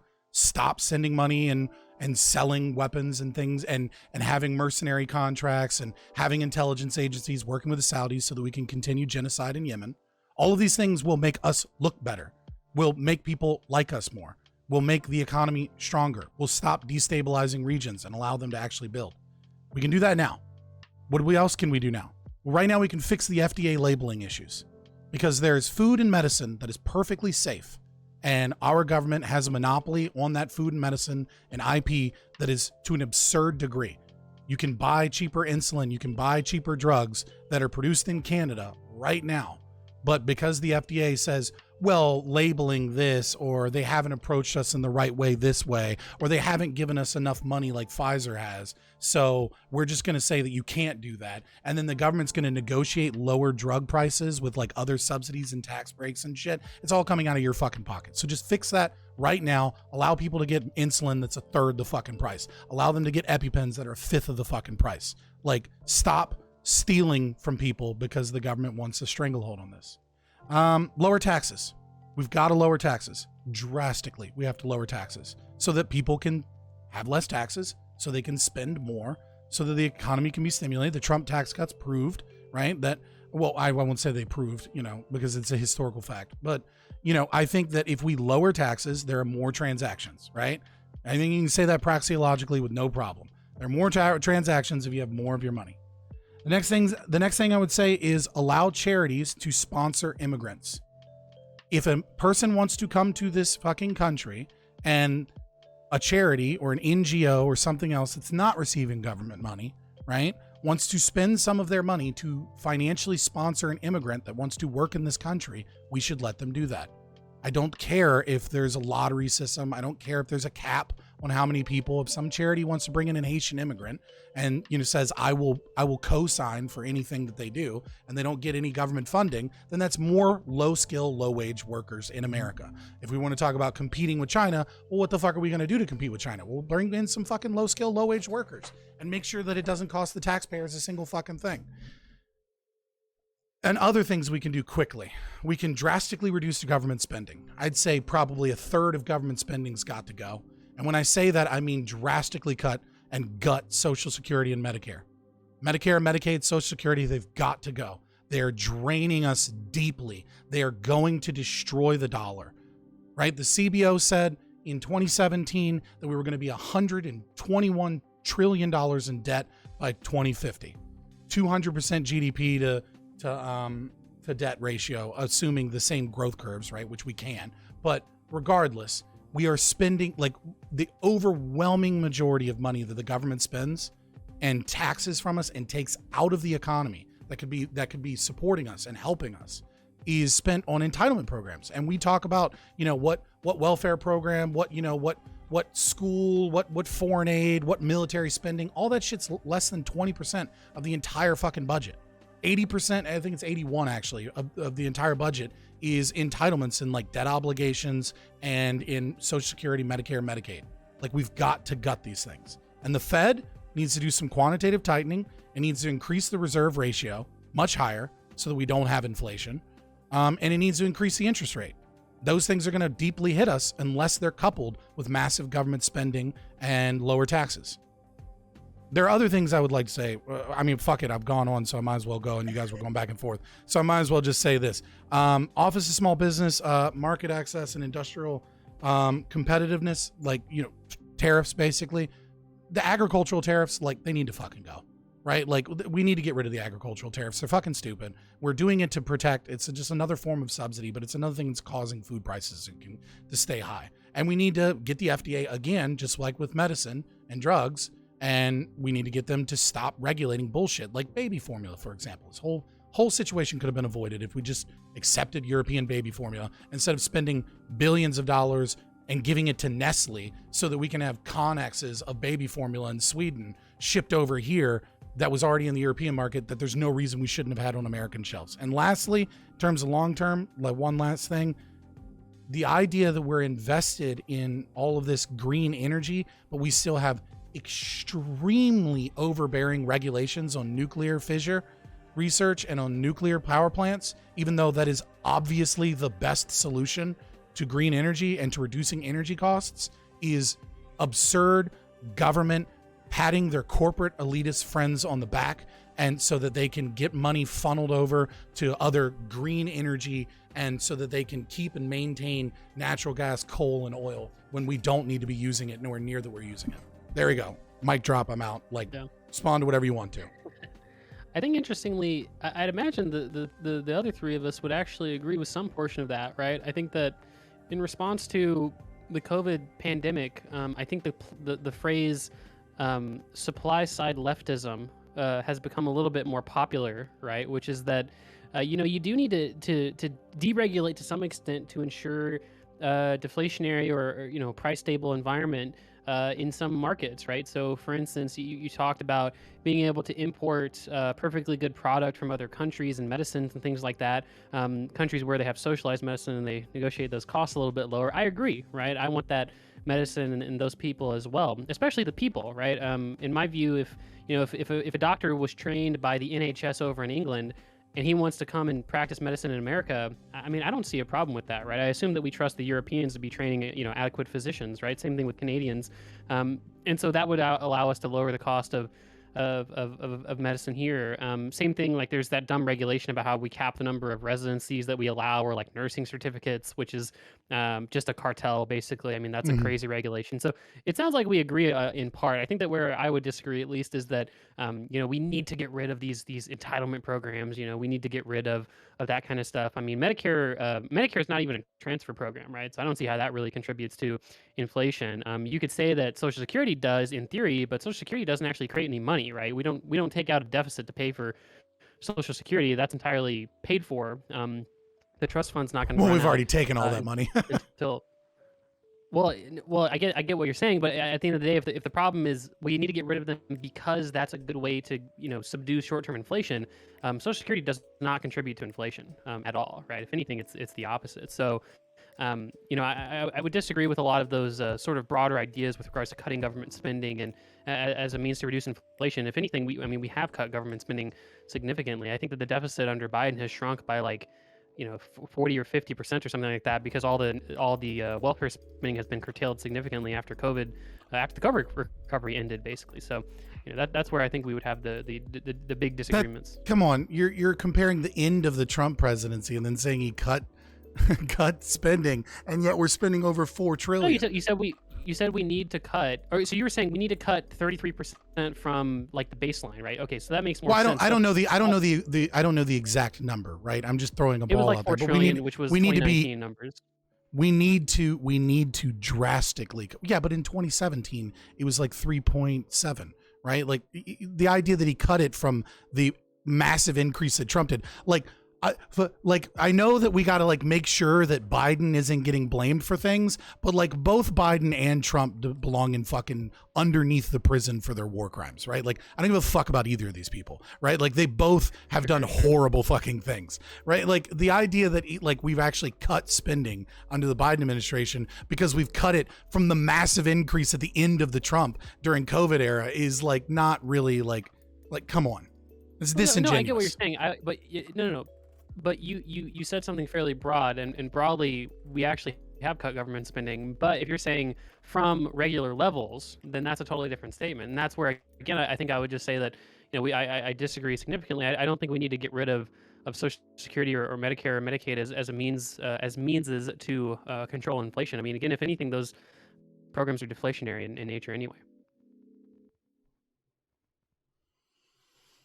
Yeah, I would just fundamentally disagree that taxing people and then robbing that piggy bank is deflationary. But you want to? How is it not deflationary? Right? I'm sorry, what? I didn't hear what you said. Funding spending by taxing people for it, right? Definitionally is going to be deflationary because it's taking money out of the economy that would have been spent otherwise, and it's not increasing our deficit, which is the inflationary. If the state actually left that money somewhere, yeah, if it took those taxes and then didn't use that money, but they do use that money. Right. So and then you see what I'm saying? And it's not done in the economy. It's done in massively inefficient ways by the state. So I would agree with you. If we took Social Security and then we didn't touch that money, we just piled that money up as gold in Fort Knox, hell yeah, that would cause deflation. But we don't fucking do that. We spend that money in inefficient ways. Inflation, right? If the problem is inflation, how does Social Security cause deflation or disinflation? It doesn't make sense to me that would be the case, right? You can argue that there's some redistributive effect of Social Security, which there is, sure, but I don't really see Social Security as a primary cause of inflation if we recognize, right, that it's going to cost us more and more money, and that it's not solvent, and that we're going to have to take money out from other places and loans from other places, and the Federal Reserve is going to have to print money so that we can pay for these entitlement programs, then that is inflationary. But that's illegal, though. It's illegal to run a deficit. To pay for The government never does anything illegal.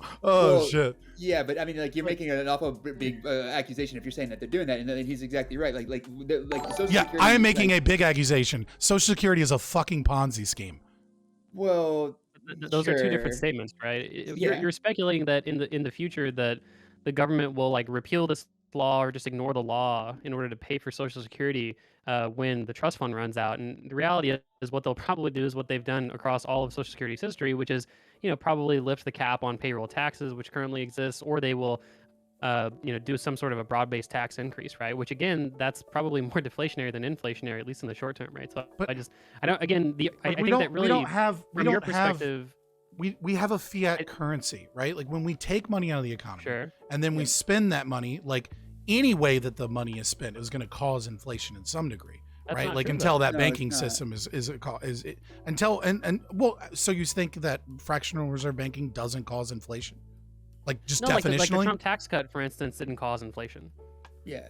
That didn't cause inflation because of who the money went to. It went to people disproportionately that didn't circulate the money. That was a way that the government spent money, but didn't cause inflation. And almost to the dollar, it ended up in assets too. Like, and that's another point. Like, it didn't take very long for it to get there. This is a problem I am talking with. I don't know. I don't want to get into like an Austrian versus like Keynesian fucking thing here, right? Like I would just say like, and I'll just leave it at this, and we'll just agree to disagree. I don't think you can prove any of those statements. I mean, which one specifically? I mean, so as far as Social Security is self-funded, essentially, and it will be for, I think, a long time into the future. I'm not sure what the CBO. I'm talking about the idea of we can say that from previous evidence based off of a historical fact that given all of the economic factors that we can't isolate during a period of time, this tax cut or this tax increase had this effect on inflation or deflation. You can't know that. Well, yeah, I mean, like you can broadly look at economic conditions, and if they're relatively consistent, and you make a major macroeconomic change, something like the tax Trump or the Trump fucking Tax and Jobs Act or whatever the hell he called it, like you can look at that and say that okay, like we've seen like this much essentially stimulus provided by decreasing the taxes from they took business taxes from 35% to 21% or something along those lines, right? And roughly what that equivalent, like what the equivalent of receipts should have been, right? The difference between what the receipts were and what they would have been if they had left it alone, you can say it was an amount of money. I think it was like $1.9 trillion is what we ended up at. And it's been a while since I looked at this, so if I'm wrong, correct me, but like roughly $2 trillion or so. And then you could also say that like, okay, we also saw an increase in investment into assets, namely stocks and stock buybacks and corporations that were directly benefit from these tax cuts in an amount about equal to $2 trillion. And you can say that like, okay, so the effect of him cutting these taxes from 35% to 21% was companies bought their shares back, and so the net effect on the economy is essentially nothing unless you're going to count asset price inflation. I would just say that you can't do that. That the only way you can establish an economic macroeconomic trend is through verbal deduction and a priori assumptions based off of rational actors and human behavior, and that the only you can use any amount of empiricism that you want to try and discover human behavior to better understand human behavior. So for example, you can know that for example, against the bullshit Nobel Prize winning trash from Krugman, right? For example, you can know that if you increase minimum wage, that the tendency of human behavior is to have higher unemployment. Right? That as a fact because you can do so through verbal deduction a priori. Now, you may look at empiricism to try and understand those trends, but to say that you can make the assumption that, oh, this has this effect, you can't isolate variables in the economy. No amount of regression analysis or comparative analysis actually gives you that. It just gives you a probabilistic figure and a hope that you've contained all of the other variables that you're not aware of, and even then you still have to you still have the problem with the economic the value of problem, right? What is the value, what is the price, and things of that nature, and the ECP. So I said, I didn't want to get into that because it would just become a nerdy econ debate where you guys yell at me and tell me that Austrian economics is pseudoscience garbage philosophy that doesn't actually deal with economics, and then I yell at you and say you guys are doing pseudoscience and calling it science, and then nothing happens. I want to get back. I think the issue, really quick, I think the issue with saying that though is that you're making fairly broad, somewhat unfalsifiable statements that we're countering with reasonable narratives based on economic theory and historical analysis, and then countering that by saying, well, you basically can't make any historical analysis or like truth statements about macroeconomics without a human level analysis, right? And so yes, it feels like but you can see how that's completely somewhat unresponsive to that. If you want to make that statement, you have to offer a competing narrative, right? You can't both say which is Austrian economics. You need methodological individualism. I know for a fact we need to do these things in order to control this macro sort of output of the economy, inflation. But my basis for that is unfalsifiable, and your narratives are impossible to prove as well. So just kind of go with me because, like, it feels better. Like, I don't know what the, you know what I mean? Like, what's the justification? You have a master's, you have a master's degree in, both of you have master's degrees in economics. To pretend like you've never heard of Austrian economics, to pretend like that you've never heard of Austrian economics, or that you've never heard of methodological individualism, or like methodological, singularism, or my argument that what you're engaging in is methodological subjectivism, right? To act like you've never heard of Mises or Hayek or any of these individuals in this school of economics, like, do empirical analysis. I don't know, like they do. This argument doesn't hold a lot of water to me. I think an Austrian economist that would. No, now you're Austrians just talk philosophy. I mean, that's ridiculous, Fabian. That's not what I said. What I said is that you can use empirical analysis and better understand human behavior. But if you're and to better understand that, right? Like even Mises said that. Mises said that it was useful to use. What did we say that was incompatible with human behavior? That's what I'm kind of asking. Well, I'm saying you're trying to say that, oh, well, this is deflationary, or it could be deflationary, and then as a means, because it happened in a historical precedent at one point in time, such as the Trump tax cuts, is not evidence. Because you can't isolate those variables, and you're not giving me a praxeological answer here. What you're giving me is you're speculating as well. You're drawing a correlation out of a historical analysis. You can't do that. It's unscientific. And you're assuming human behavior before you assume your solvency would actually work. I mean, we can talk about human behavior. I could have just said, like, instead of saying, that wasn't an inflationary event when the government took on a much greater deficit by taxing a lot less. I could have just said, well, rich people basically have all their basic needs accounted for, and so all the money that we give them tends to just circulate into savings accounts, and so that's why, we don't really see that trickle up from a micro level into the macro level economy, right? I mean, I don't see anything wrong with that analysis. However, what you're saying is that, well, based on some that's not a praxeological analysis. You should know better than that. Well, okay, but that's what I'm saying. Give that analysis then. You're just saying do these things, therefore it would work, and countering our narrative with not a narrative at all, with like almost like a meta conversation about economic theory and debate. But like, what's the why I said I didn't want analysis? Right, a praxeological analysis is verbal deduction from a priori assumption. So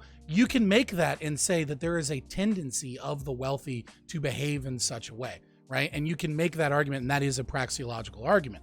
But to then say, well, this is why it happened, right? Like you're talking about something in the past that's not praxeology. We don't fucking know is the right answer. Right. How do you justify your solutions? That's what I'm asking. But I mean, especially in relation to what I was saying, giving as an example, to where like we have like the before, you know what I mean, and the after, and we see that like we made a $2 trillion change here, and we saw a $2 trillion move over here. Like it logically connects that these companies were doing stock buybacks, and you can actually look through the data and see that their stock buybacks amount up to about the $2 trillion investment. Like, why is that even remotely questionable? Because you're trying to presume a historical fact, right? And you're using correlation, but you can't actually justify the correlation. All you can justify is the historical fact. Right. Well, for example, if I say get rid of minimum wage, right? If I say get rid of minimum wage, I know that unemployment will go down. But you don't know that though. Unemployment might go down in the very short term, but like I think almost economists would agree with me when I say that in the long term it'll probably actually hurt unemployment. Yeah, it might go up too, because like if you have less people with less money buying stuff, then that's worse for the economy and macro for sure. Right, but what the fact of the matter is that if you have right, like when you have marginal utility in in the economy, right? And certain jobs are priced out by the minimum wage. So we know, based off of human behavior, both the behavior of the capitalist, if you will, that is hiring someone, and both the individual that's willing to work, that some individuals have a tendency, right, to not have the skills or the ability to work certain jobs that require that the employer is. Hold on, let me back up. So let's say we have a McDonald's, right, and we have janitors working at the McDonald's, right? We know from marginal utility, right, that there's certain things that are more valuable that a janitor absolutely has to do, like clean the bathrooms. If the bathrooms are disgusting, they'll lose a lot of money. But if you add an additional janitor, right, the value of the janitorial staff goes down, right? Because you only need one janitor to clean the bathrooms. So the next janitor is gonna like take out the trash or like scrape bubble gum off of the bottom of the tables. Now these things have a value to the employer, but the janitorial services as a whole, as they hire more people, the value goes down. When you have a minimum wage, right, we know that if we get rid of that minimum wage, that we can devalue the janitorial staff by adding additional jobs that were priced out by the price floor, right? So we know that we can do a praxeological analysis we don't to know know that, though. that The problem is we don't know that, though. The problem is that there's basic economic theory that would show you that sometimes a price ceiling or a price cap can actually cause more output in production, not less, right? And yeah, I similarly, disagree with we're that talking- pseudoscience. I'm sorry. No, but it's not pseudoscience. It's basic economic theory that Austrians would agree with, right? It's just a matter of the application of it, right? That I think that's the disconnect here. I think that it's almost like you're framing Austrians as completely ahistorical, ahistorical thinkers, which I just don't think is true. I think Austrians. I'm not framing them that way. Please stop. If you were an Austrian economist, right? If you were actually trained by that Austrian school, and we were bringing up these empirical examples, I don't think the Austrian would throw his hands up and say, well, you can't say that because basically you cannot make empirical or historical claims about economics. I think that they would actually contest the narrative and provide a counter narrative, right? And I think that's where well, to some yeah, extent I'm you're obviously not missing that I'm profile. not. No, I don't think so. But obviously, I'm not an Austrian economist, right? Like, I'm sure they would have a better narrative if someone was a fucking doctor or fucking master's in economics in that regard. But what I'm saying is very, very simple. When you say we know something is true because it happened in the past, I'm saying, well, you don't know that that was the cause of that thing. That's literally my entire position here. You don't know what other factors might have played in the deflationary period, Yeah, or but what I'm saying things is you if say haven't that, you have to accounted provide for. a counter narrative. No, you do not you have to provide a counter narrative to say that you're making a claim, and I'm saying there could be unaccounted variables that you're not aware of, and that you don't get to make that claim just because you establish a historical fact of it occurring at one time. The problem is a theoretically unaccounted variable being a problem in a claim is a problem you could make with literally every single claim that has ever been made about anything in the history of science and empiricism, right? Until And you end so up at that's a the flat problem Earth. with that as a form of argumentation. I don't Literally how you care end up at a what- flat Earth, though. But I'm not trying It's to. not how you end up equate at those two fucking things. flat Earth. It literally is because you're. No, it's not. like, It's This is absurd. the exact. Like, You make- the way you that make they a- attack wait. the kind of I- science. I'm You gonna make- bully you my- make a- no. I want to you bully make a- myself back- you make a guys, I'm bullying correlational myself claim back into as my a conversation for a you second, real okay? quick. You make a correlational God damn it. claim off of history, and then I You're say, "Hey, you don't know that that's causal," and You're then you assuming go, that they're "No, we do." Oh, assuming my that they're God. correlational though, and simply because you don't know what all the variables are, and you're assuming that all the variables haven't been accounted for, you're making the assertion that we've missed some variables, and therefore it invalidates our claim. I'm not making the assertion that you've missed variables. I'm making the assertion that you don't know if you've missed variables. But I think that we're pretty confident that we have more than correlation. Hey, you know what? I know that you're very confident on it. That's what I was attacking. Is the confidence of you not knowing what the other variables are and just asserting causation. Okay. I haven't heard my own voice for about 30 minutes, so I want to get back Do into you, great. brother? Am I I've right, got, boys? I've Not got, hearing Tiberius talk. Jesus. I do want to get in with my own variables here, and I kind of break this down. When it comes to massive social spending, unless we're literally going to go back up to like Trump level social spending under like COVID, that kind of thing, I don't think we have a problem. So I want to make that very clear. I think if it's inflationary, it's tangential compared to what what we're seeing within the supply chain market, because we've deficit spent the last 20 years. So I'm not too worried about a couple extra billion on the top of that. I don't think it's to be concerned with, honestly. Long term, maybe. But I want to hit that with interest rates and taxation. I think both of those can go the same way. If you raise interest rates, if you raise taxes, in theory, you should be able to slow down demand because you're increasing the cost of capital. Thus, you have lower inflation. Vice versa, if you actually lower taxes or lower interest rates, you actually should see an increase in demand. The problem that I think people don't talk about is that do we change the capital cost with investments with that? This might be one of my more lefty takes out there, but the wealthy probably have enough money to make some serious investments within all the crap that they've dumped into M2 for the last 2 years. So I'm probably not going to jump on the bandwagon that I'm too worried about the rich being able to do the investments that they need to. The capital class is there for a reason. So the question that I have is that would interest rates and taxes work? I think we might want to bite the bullet on both of them and actually hit our deficits a little bit on increasing taxation just to slow consumer demand and interest rates as well. But I do think that may have a back end effect when it comes to investments. All I was trying to get to. Yeah, so for sure. You don't know what the change on the velocity of money might be if you increase taxation, right? That's you'd assume it would slow down, wouldn't you? Right, but like, will that actually help the prices? Right, if people have less money to spend, well, presumably it might, but we don't really know. Like, I mean, the interest rates will probably slow down wealth creation in the banks, but go ahead.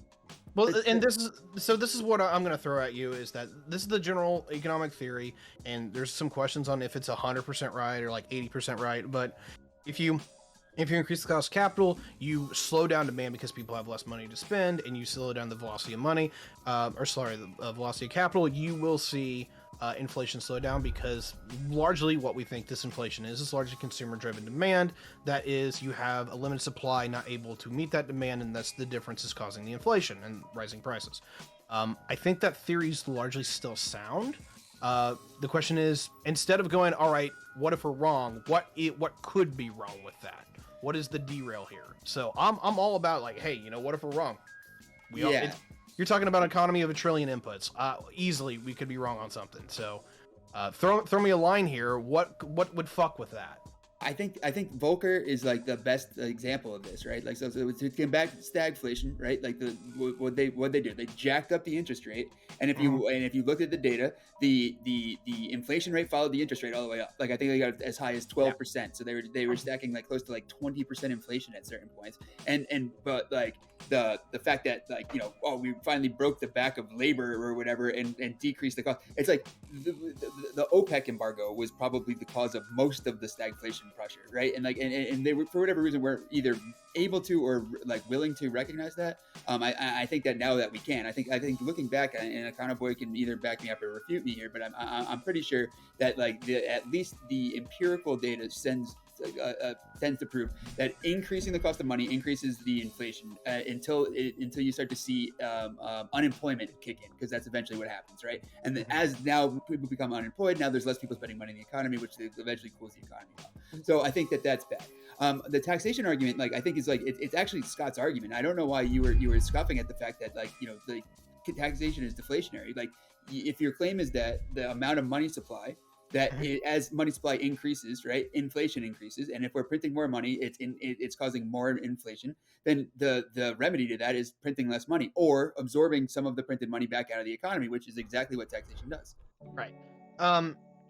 Yeah, that's not my argument fully, but in terms of increasing taxation, it depends on what you mean by increasing taxation too. Like, who are we taxing? You know what I mean? Like that's an important thing. Like the poor are already, like, their marginal propensity to consume is already like over like their entire budget, right? So increased taxes, like, where is that tax money going? Things like that. Like, I guess I wouldn't support it. And this idea that increasing taxation is going to fix inflation, because my next question immediately is, well, what the fuck is the government going to do with that increased money? Because time and time again, when the government increases, when Republicans or Democrats increase taxes, right, it's not that they start paying off debt. Like, that's not what they fucking do when they increase taxes, right? They invent new fucking programs. And you know what I mean? It ends up going back in inefficient ways that are, you know, like, and so like, yeah, like assuming that they took that money and just paid off debt, like, sure, yeah, I'd be for increased taxation maybe for a period of time. I don't know. I'd have to look at it. You know what I mean? Like, I might ideologically be against it because I hate taxes in general, but you know what I mean? But like that might be something positive for inflation. But if they just start spending it in other dumb ways, I don't know that it's actually going to fix the problem.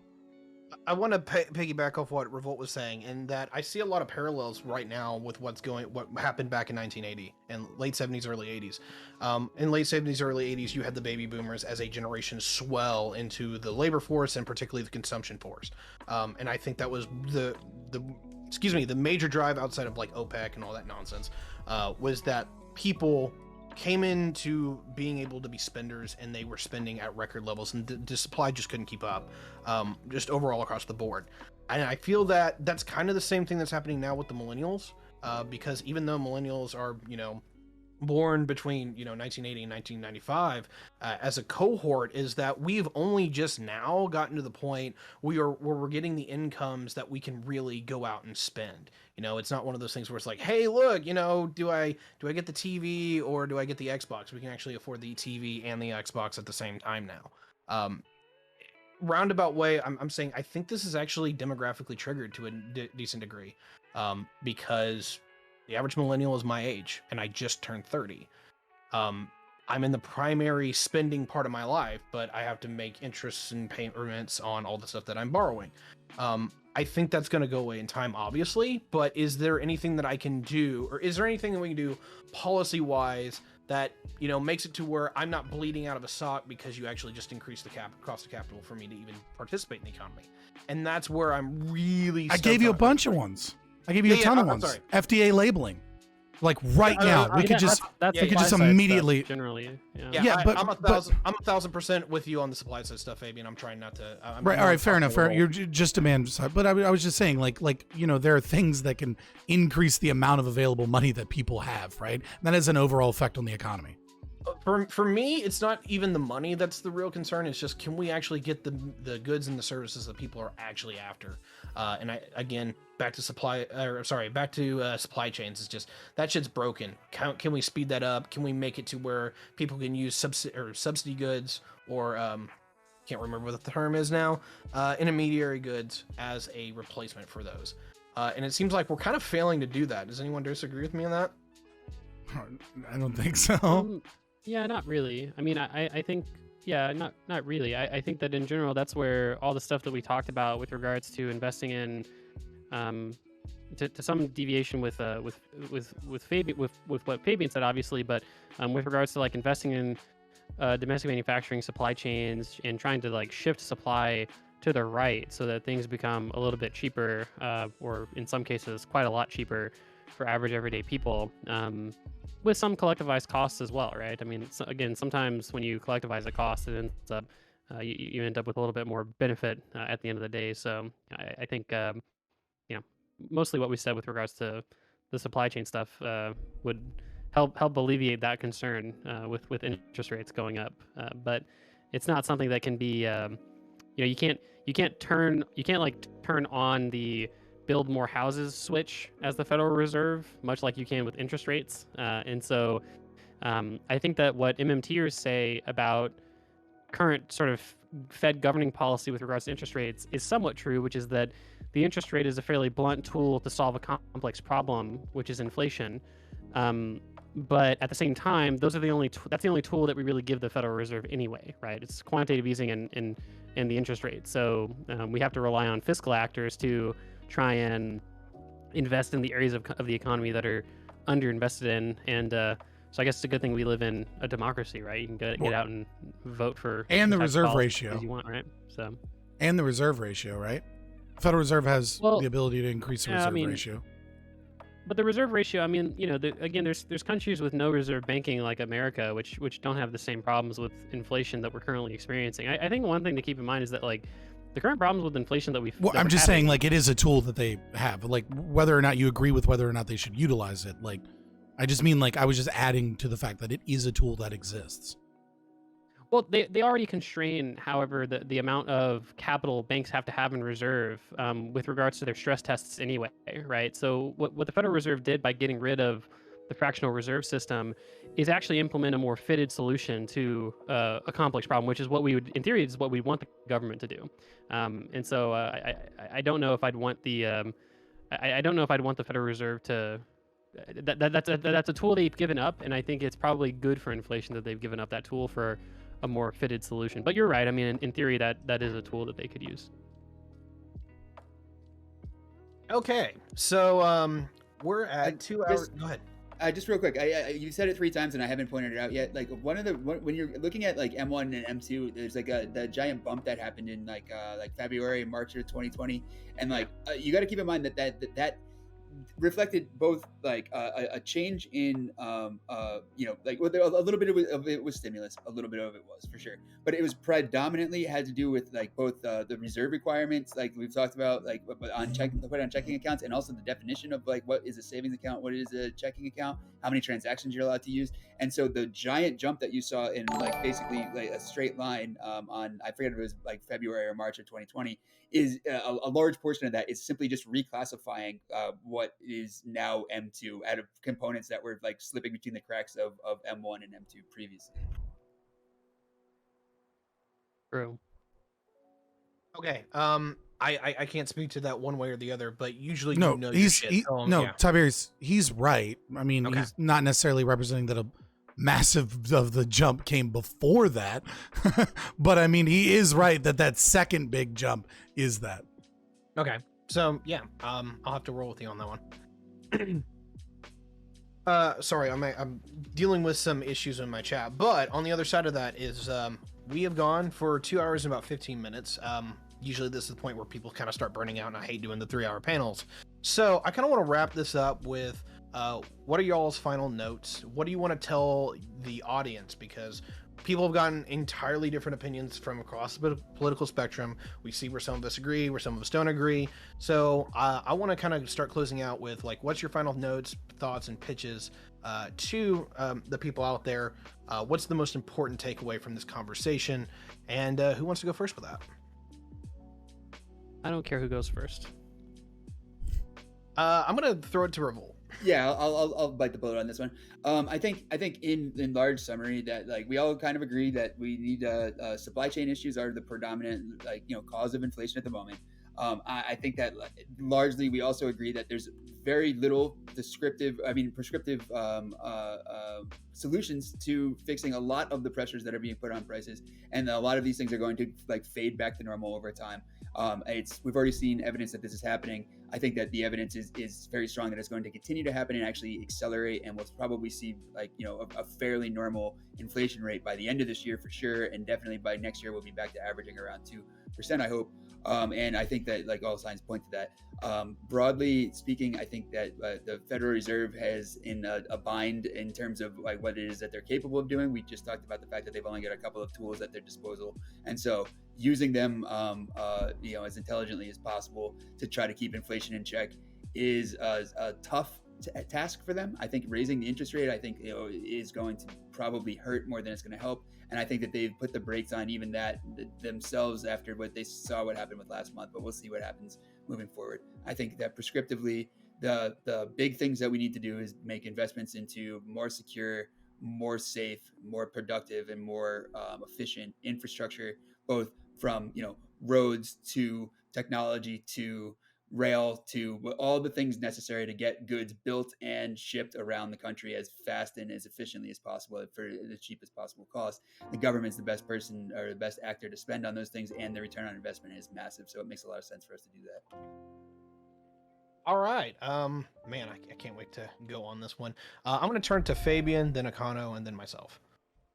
Yeah, so what I think I would want to stress is that, libertarians and right-wingers are always going to approach the economy much differently than the left is. And there's a lot of things that I think we're just wildly going to disagree with. I'm not going to spend this time to like posit these really big radical changes that I want.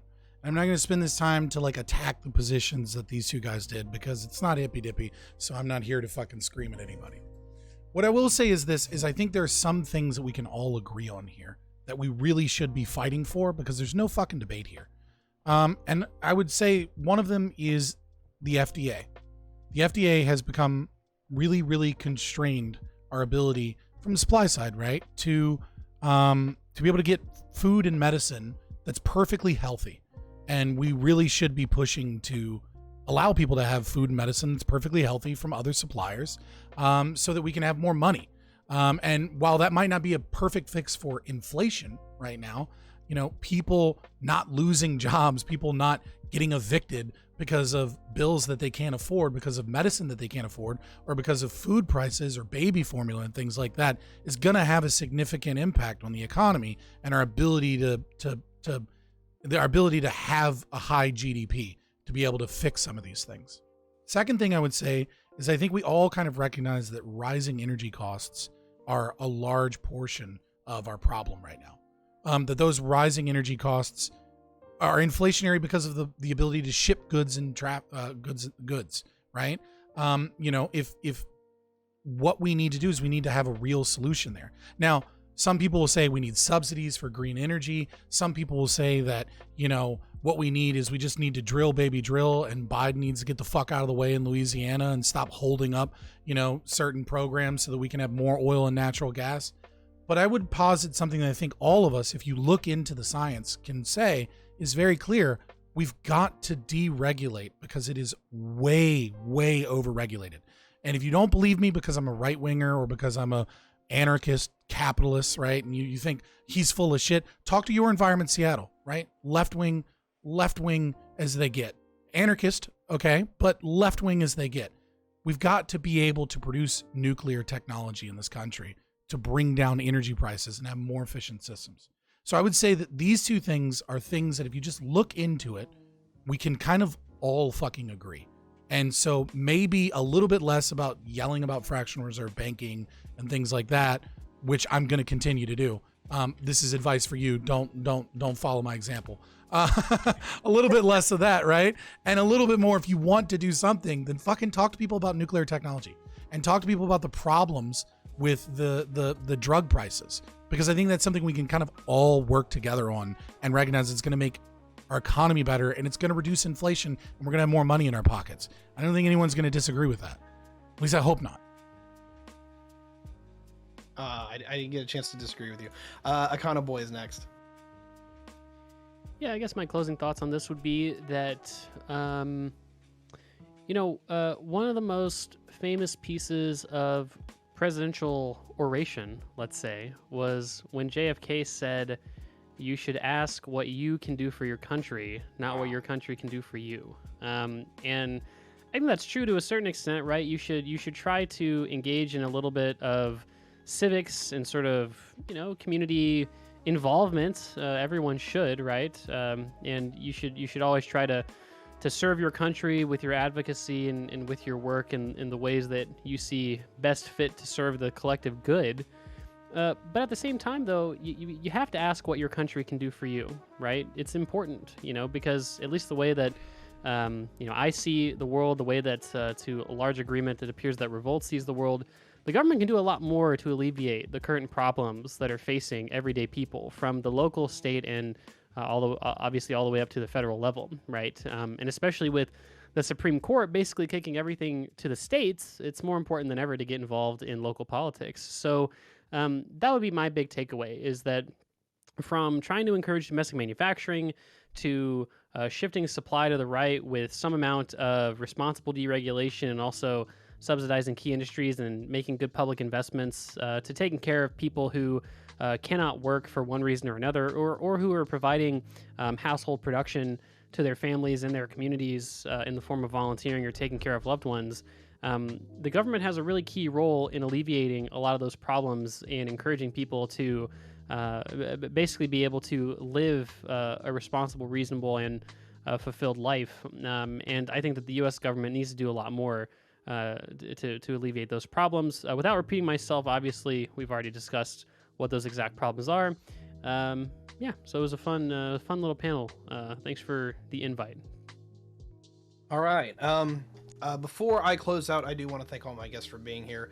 I know this one was a bit all over the place, but it was fun, it was engaging, and I'm sure our audience actually do appreciate it, because it wasn't another panel on Roe v. Wade and abortion and all that. And we got down into some really technical details, so if people have questions, they're always welcome to ask any of us. And I'm going to forward that. If you have questions for me, if you have questions for anyone that was on this panel, you can send them to me or them, and I will forward them if you can't connect the wires. And then second of all, you are all thoroughly welcome to come back again, whether it is Mask Off or any of the other content that I do. It's been a pleasure, and I always like talking to each and every one of you. Econoboi, I know this has been our first, but I thoroughly enjoyed kind of sparring with you a little bit. And so my final thoughts are, a lot of this I think we're going to end up having to wait out when it comes down to it. At least from the people that I hear in the know that I talk to, is that the moves are being made to where we're going to fix these supply chain issues, but they're a long time down the road. Some of them are going to be quicker than others. Agriculture is usually a year behind. So, when it comes to chicken, when it comes to beef and whatnot, you'll probably see that remedied within the next couple of months. And I'm hearing 6 to 18. I know that's a big window, but that's what I'm getting. When it comes to some of the other stuff, your consumer electronics, that one probably isn't for 3 to 5 years. It sucks, but that might be the thing we have to deal with. When it comes to energy, I don't know. I've heard so many different things from so many different people, I can't tell you. But when it comes to a lot of these things, can we tariff? I don't think that's going to help a lot. I hate to say this as the right winger, but subsidies in very specific sectors of investment might be the way to go. I'm still always going to preach my thing about, hey, look, if we can ease communication to where that truck is going from, whether it's Amazon or your fuel truck, when it doesn't have to stop at a stoplight, it can get straight from one point to another. That's always a worthwhile investment. But I'm going to end with a little bit of my own speech and caveat and just simply say this. 9 times out of 10, when things go wrong, it's because not today, it wasn't yesterday, it wasn't even last month that something went wrong. It's usually bad decisions were made 5, 10, 15, 20 years ago that finally catch up to us. And I think this is why, if you are politically at home, that you're upset with what's going on, whether it be Roe v. Wade, whether it's your gas prices are too high, a democracy requires an engaged populace, and we have not been having conversations about what we want in a realistic fashion for the better part of the last 30 years. So I'm just going to hammer that on, is like, if you guys want a better world, you're going to have to get involved. You're going to have to be engaged, and voting is not enough. You're going to have to support. You're going to have to campaign. And I get it if you freaking hate everybody. I know I can talk a mad thing with Fabian about how most of these people suck, but if you want anything, you got to start moving the needle. Without further ado, this has been The Conversation. We talked about inflation. I've had Econoboi, Fabian Liberty, and RevoltRise to join me this evening, and it has been an absolute honor and a privilege to be with all of you. Thank you all so much, and we're going to close it out here on the recording, and we'll kind of have a little bit of an after show afterwards. So thank you for joining us, and we'll catch you next time. You just watched a clip from our Twitch channel, Fabian Liberty. If you like content like this, please like and subscribe here on YouTube, or go ahead and give us a follow on twitch.tv/Fabian Liberty.